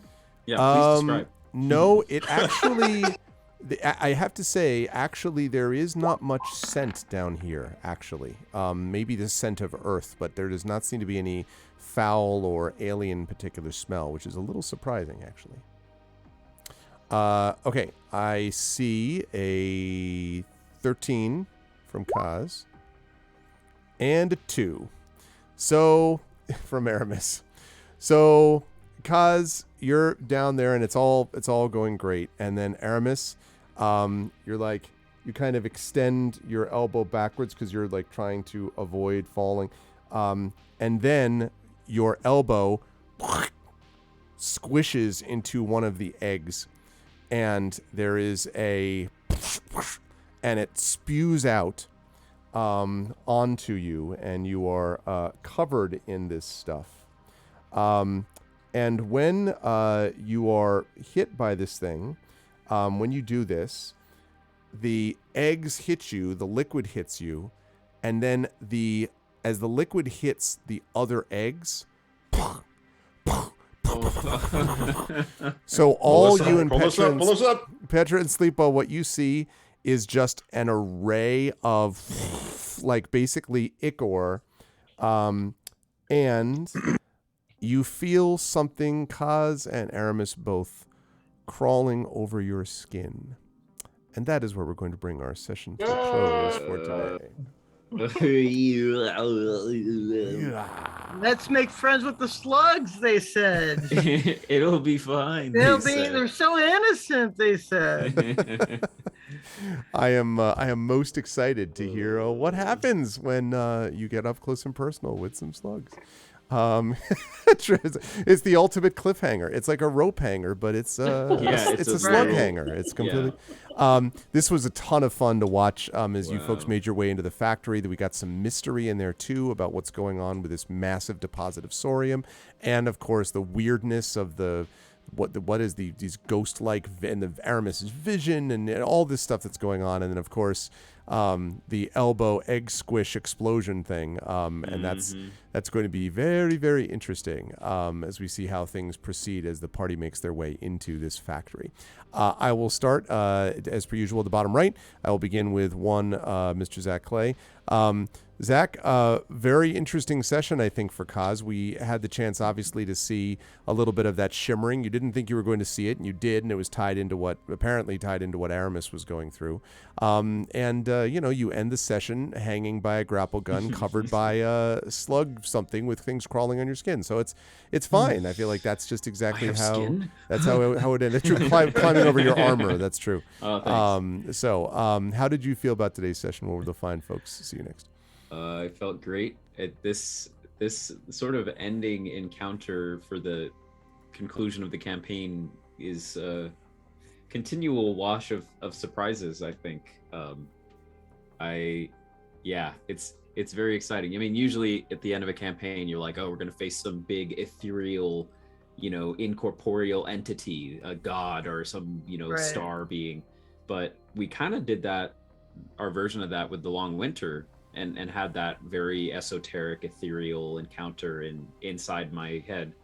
And so now, like, we're just fighting some space slugs. Like, I love it, and kind of the very intimate horror elements of this. So, yeah, I like it a lot. The people will find me on this channel for more Esper Genesis, of course, as well for our vocalists, where we're playing Planescape Torment. Speaking of ethereal and great. All that. Yeah. I'm gone. So that's been a lot of fun. And then of course on my own channel, when/if I ever stream. But otherwise, that's it for me. A pleasure to play, and very curious to see how long it takes to be digested by a slug, and if we can at all pull a Boba Fett, maybe. Exactly. That's all I'm really doing is just setting you up for the book of Kaz and Aramis, spinoff, Esper Genesis 2.5. Yeah. Always a pleasure, Zach. Good stuff tonight. Also, good stuff today, as always, from Sleepwell and from Carlos. Carlos Sleepwell, obviously, I love the idea at the end that, like, everyone had been talking about sort of like, well, but what are the grubs thinking? And I think it was Rudnell was saying in chat, he's just like, only this group could be, like, debating about slugs. Petra being like, I don't know if this is a great idea. And Sleepwell's like, look, did you see what these are grubs? And, like, hello? And so I am very excited to see Sleepwell's reaction. I really wanted to see Sleepwell's reaction to when, they all get covered in this stuff. And if you're just kind of like the ultimate face palm, like, Exactly. like what the, go hang out with the slug and be like, can you believe these people? How did you feel about today's session? What will the fine folks find you next? Oh, it's just tons of fun. I really liked how, we had all these different interactions with the people on the base. And, like, I really like how our group reacts to things, which is so not optimal, much more role play oriented. We're just very good at being like, what is the slug thinking? As opposed to say, like, what is this the is slug's inner clearly a life? chance to have a surprise round and wipe everything. Yeah. No. What it's like. Yeah. Let's try to sing to them. But I mean, like, literally, Sleepwell has done Says the interpretive guy dance for I was animals. just about to say that. I was like, yeah, the says guy, who who made up dance. a dance for incubating eggs of an alien species. Yeah. Right. But there is a difference, and the difference is slugs. And also, Yes. cause these are like your mortal enemies, and all of a sudden you're like, but it will hurt my heart. Amazing. Yeah, I grew a heart in. Right, through the course of exactly. the Like in campaign. that moment. The slug Yeah. grew 3 Stars sizes gathered that into day. a little heart shape there. Yep. Anyway, it was tons of fun. I am going to be at Kansas City Comic-Con in a couple of weeks. So that's going to be my next adventure. I'll be really more demoing Negocios Infernales, which is coming along so great. We have Nice. this like promotional comic book that's probably going to be done in the first week of April. It's looking so great. I can't wait to share images from it. And we'll be promoting that. Obviously, Greg and I was just going to say Petra and Kat, we're going to have Origins coming up and then Gen Con soon after that too. So it's going to be a busy summer with us, getting the band together. So. Yes. That is going to be good times. Yes, Kat, of course, who was announced, I'm pretty sure before last session, as the guest of honor at Origins, the author guest of honor, which is great to have, to be clear. But listen, that's the real guest of honor, okay? Like, I don't even care who their other guests of honor are. The only one that matters is the author. But no, we're very, very fortunate to have Kat with us. Yes, that's awesome. But yes, Carlos is going to be there, and we will have a bunch of other wonderful folks there. So, but Carlos, this was great. Good stuff tonight, and I look forward very much to seeing how Sleepwell manages things next month. And if you folks have not seen Negocios Infernales, there's at least 2 or 3 now on this channel, Infernal Salons / other things that we've done that feature aspects of Negocios Infernales, so you should definitely check that out because it's good stuff. Thank you, my friend. Good stuff today, Carlos, as always. Also great stuff, again, from the aforementioned Cat Rambo. We got a chance really to see, I think, Petra in a couple of ways. There was the thing about the hammer and the grenades and all that, but then Petra thinking about what the sort of long-term plan is. And I love the idea that Petra said this first. Everyone reacted to it the same way, but you were the first one to say something like, what the hell with the doors, and they're in different places? It was just like, what is this? So that was like very, very funny to see. And again, Petra's in the position of having to figure out how to negotiate several reasonable positions and be like, all right, well, I mean, this seems sensible, but then this also seems sensible. So, and like everybody else, of course, does feel the Esper power, the power of that Sorium below. So a lot going on for Petra there. How did you feel about today's session? Where will the fine folks find you next? I thought it was tremendous fun, as always. I particularly, I think this was a very cinematic episode where there was lots of visuals, and I really liked that. I think it's just that's so much fun. I am also, if people are at NorwestCon in a couple weeks, I am the author guest of honor there as well. Mm-hmm. And then, Origins, and then Gen Con. I'm doing like one con each month up until July. So keeping busy. And you can always find me on Twitter and my Patreon and, all that good stuff. All that stuff. It's always a pleasure, Kat. And go buy You Sexy Thing if you haven't done it already. And the Reinvented Heart in ebook. But also just You Sexy Thing, because I happen to be really enjoying that book. So you should go get that. Thank you, Kat, as always. Great pleasure. And also great pleasure, as always, to have Johnny with us. Again, Aramis, I love the image of you walking down the hallway with the flaming discs. And I was just cracking up thinking of Sleepwell being like, what are you doing while the flaming discs, I imagine, just like flying over your head? Sleepwell this is like, not smart. You really should not be in the yeah, front. exactly. Why are you doing this? Like, this is cracking me up. And of course, in particular, I loved the image of Aramis really having that moment of whoa, that was really something, and I think it's going to be interesting to see what we do with that vision, assuming you survive having slugs crawling over your skin. I mean, we'll see how that all goes, but there was a lot there that I think might develop what we're heading towards as we head towards the end of the campaign. How did you feel about today's session, Johnny? Where will the fine folks find you next? If there's anything that I'm more afraid of than bugs, it's slugs crawling all over my skin. Oh, great. If I wake up in the middle of the night tonight, Greg, I swear to God, if I wake up in the middle of the night from a dream where I have slugs crawling all over me, it's my fault. I will be calling you. I will be getting We're going to get a bunch of angry tweets. Dear asshole, Yeah. you... Actually, slugs don't crawl, they slither. Wow. Because they don't have... Wow, Anyway, really? sorry, yeah. It's like that. You're lucky I You don't just have your phone slug-splained number. it? Zach. gonna Yeah, I'm say. sorry, I slug-splained. I should stop. Slug splain. No, it was a good time. Really enjoying the sort of the way that this story has come back really from a sort of gigantic level to this sort of, we're bringing it to a close by going back to the roots of what makes playing these types of games interesting, which is there's a mystery, there's a location we must navigate through, and there's some serious uncomfortable, questionable, amoralistic challenges that we have to navigate. And it's interesting that Sleepwell was ready to burn all of them alive while the rest of us were having I'm not sure we should be doing this kind of a moment. So I really enjoy those kinds of things. Yeah, so that's it actually for me. I'll be here in a couple of weeks or whenever we actually play next. There's not really much else going on since I'm still up in the air, but inching closer to going back to California. So not many details about that, but yeah, I'll be here the next time. And before anybody else says it, thank you, Greg. Oh, my pleasure. Thank you, Greg. My pleasure. Yes, absolutely. Thanks, Greg. It was great fun as always, and so chat knows there will be 4 more sessions with these folks.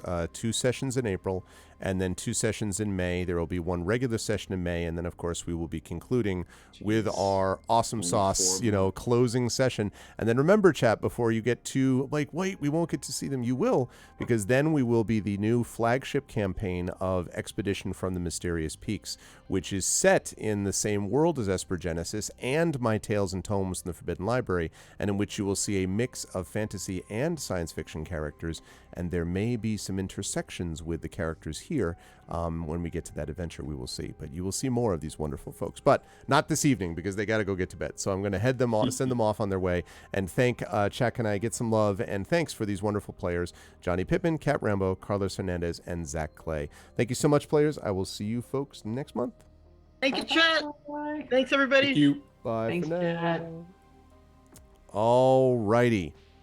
Good stuff, folks. Yeah, this is going to be closing in on a big finish. And I am very excited for it. I really think that the end that we have arranged is going to be pretty good and is going to really set up for this. And it's been really, really great to be able to play with this group of players over the course of a few years now, and to be able to sort of see them develop their chemistry and work together and all this stuff. It's been great. And being able to do something along the lines of this space opera with all of the various concomitant like things that go along with it has been great too. So again, Esper Genesis, this is where it's at. Really had fun with this, and we're going to have more next month. As I say, 2 sessions, and then the final 2 sessions will be in May, and I'm really looking forward to that too. Rock God, it's going to be great. I can't wait. But as Kat said on the tweet today, it's going to be bittersweet, and I think it's going to be bittersweet for me too. Having been with these folks for a long time, just like it was at the end of Tyranny of Dragons, and those characters, especially at the end of Palace of the Red Pasha, where those characters were really, finished and done with at that point. Pretty much. I mean, we may come back to them one more time, but pretty much that's it. And that's going to be the case for this group of characters, at least for the time. So we will see if that's the case, but. Your first whole stream is when they found Sleepwell in a crate. It's been a crazy ride. Yeah.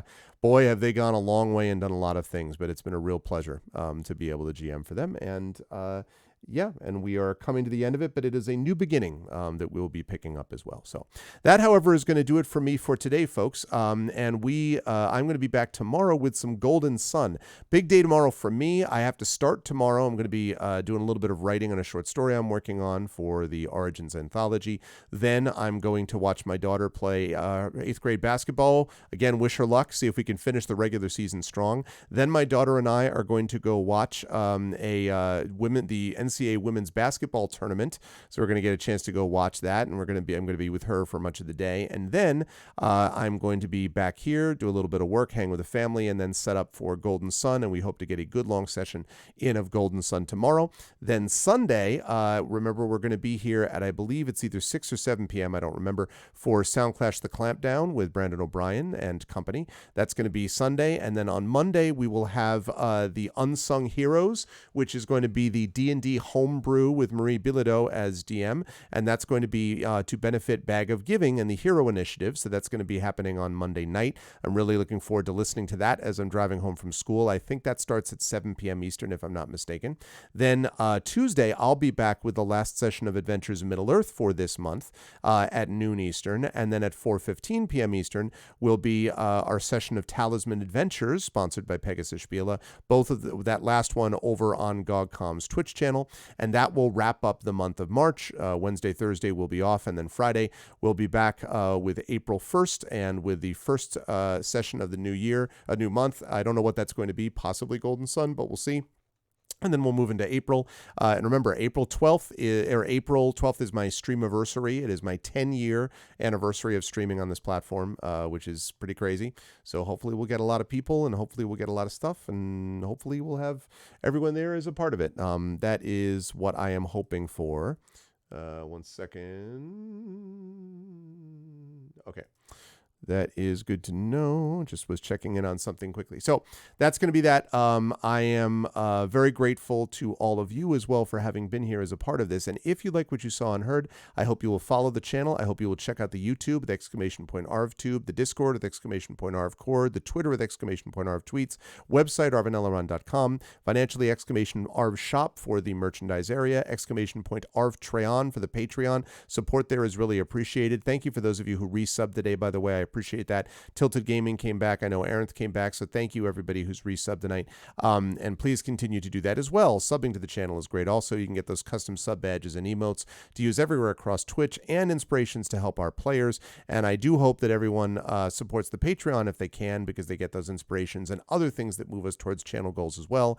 Publishing Icarus, my Icarus graphic novel from Athos Arts, award-winning graphic novel. Library is my Tales and Tomes, the Forbidden Library, my 5e adventure and sourcebook from Alligator Alley Entertainment. And that should, by the way, be available now. Even if you were not a Kickstarter backer to begin with, you should be able to get that now in physical form from your friendly local game store, or even order it from there. So that's awesome. I'm really hoping that we get some good sales out of that, and that you get to see this awesome product, which we're very proud of. So that is the case. I'm very excited about that. And of course, you can get the ebook version over on DriveThruRPG.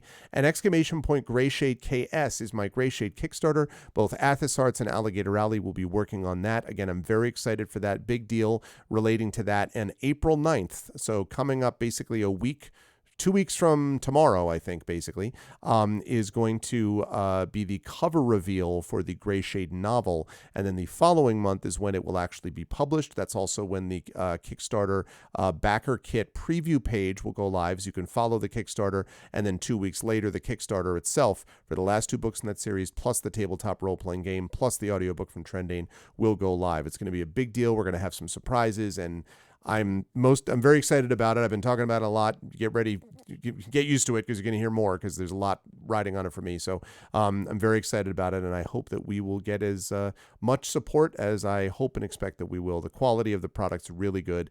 I worked very hard on the book. The editing has been great, and the work of the people around it from Alligator Alley and Athos Arts has just been exceptional. So hopefully that is going to be noticed by all when it actually goes live. Otherwise, I'm going to see you folks tomorrow for some Golden Sun. We are going to do a raid today because it's not super late. We are going to do a raid, and the way raids work is very simple. If you are not a sub, thank you, Rockod. Thank you. I knew I forgot something. BLM, Black Lives Matter, very important to affirm and assert the significance and importance of Black lives. I was thinking about that with Judge Katani Jackson quite a bit, and I'm not going to get into this, but just different treatments among the parties in terms of how you treat a supremely qualified person for the Supreme Court. I look forward to her confirmation post haste. In any case, exclamation point BLM, exclamation point the Help Now, which is the World Health Organization page on suicide prevention. Very important to reach out to others when you need help and to reach out to others when they need help as well. And exclamation point Ukraine, which of course is what we need to be able to support those in Ukraine.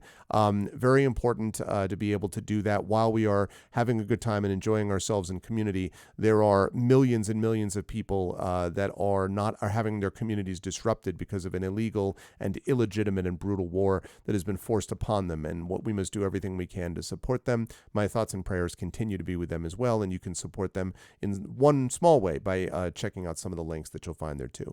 Good to see you, Wenchkin. Thank you. And yes, indeed. Absolutely. It's my pleasure to do that. So with all that said, I already mentioned now the raid. So the raid's going to work like this. If you are not a sub, you're going to do this. When you get brought over, the Arvanauts have landed, followed by Twitch raid.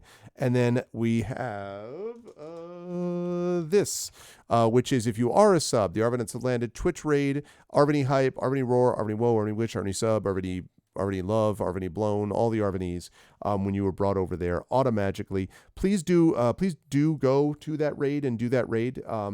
Then you'll be able to head off to wherever you want to go. But it would be appreciated if you could join us for that thing.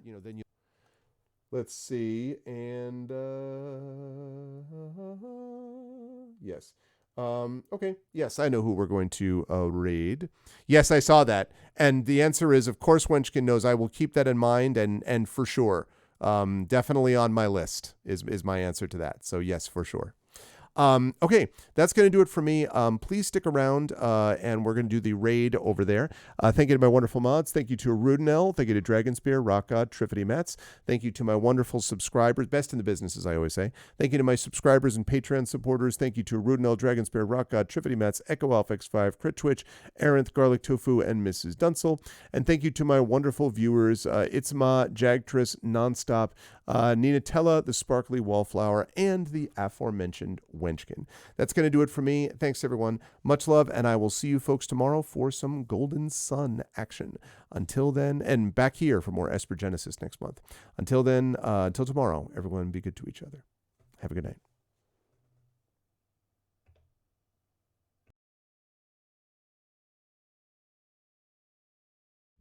When I was a child, I talked like a child. I thought like a child. I reasoned like a child. When I grew older, I set aside childish ways. Corinthians 13:11. In the distant future, mankind has spread into the stars and found it is not alone. Within the cluster of planets known as the Silrain Heart, many races strive for survival or supremacy.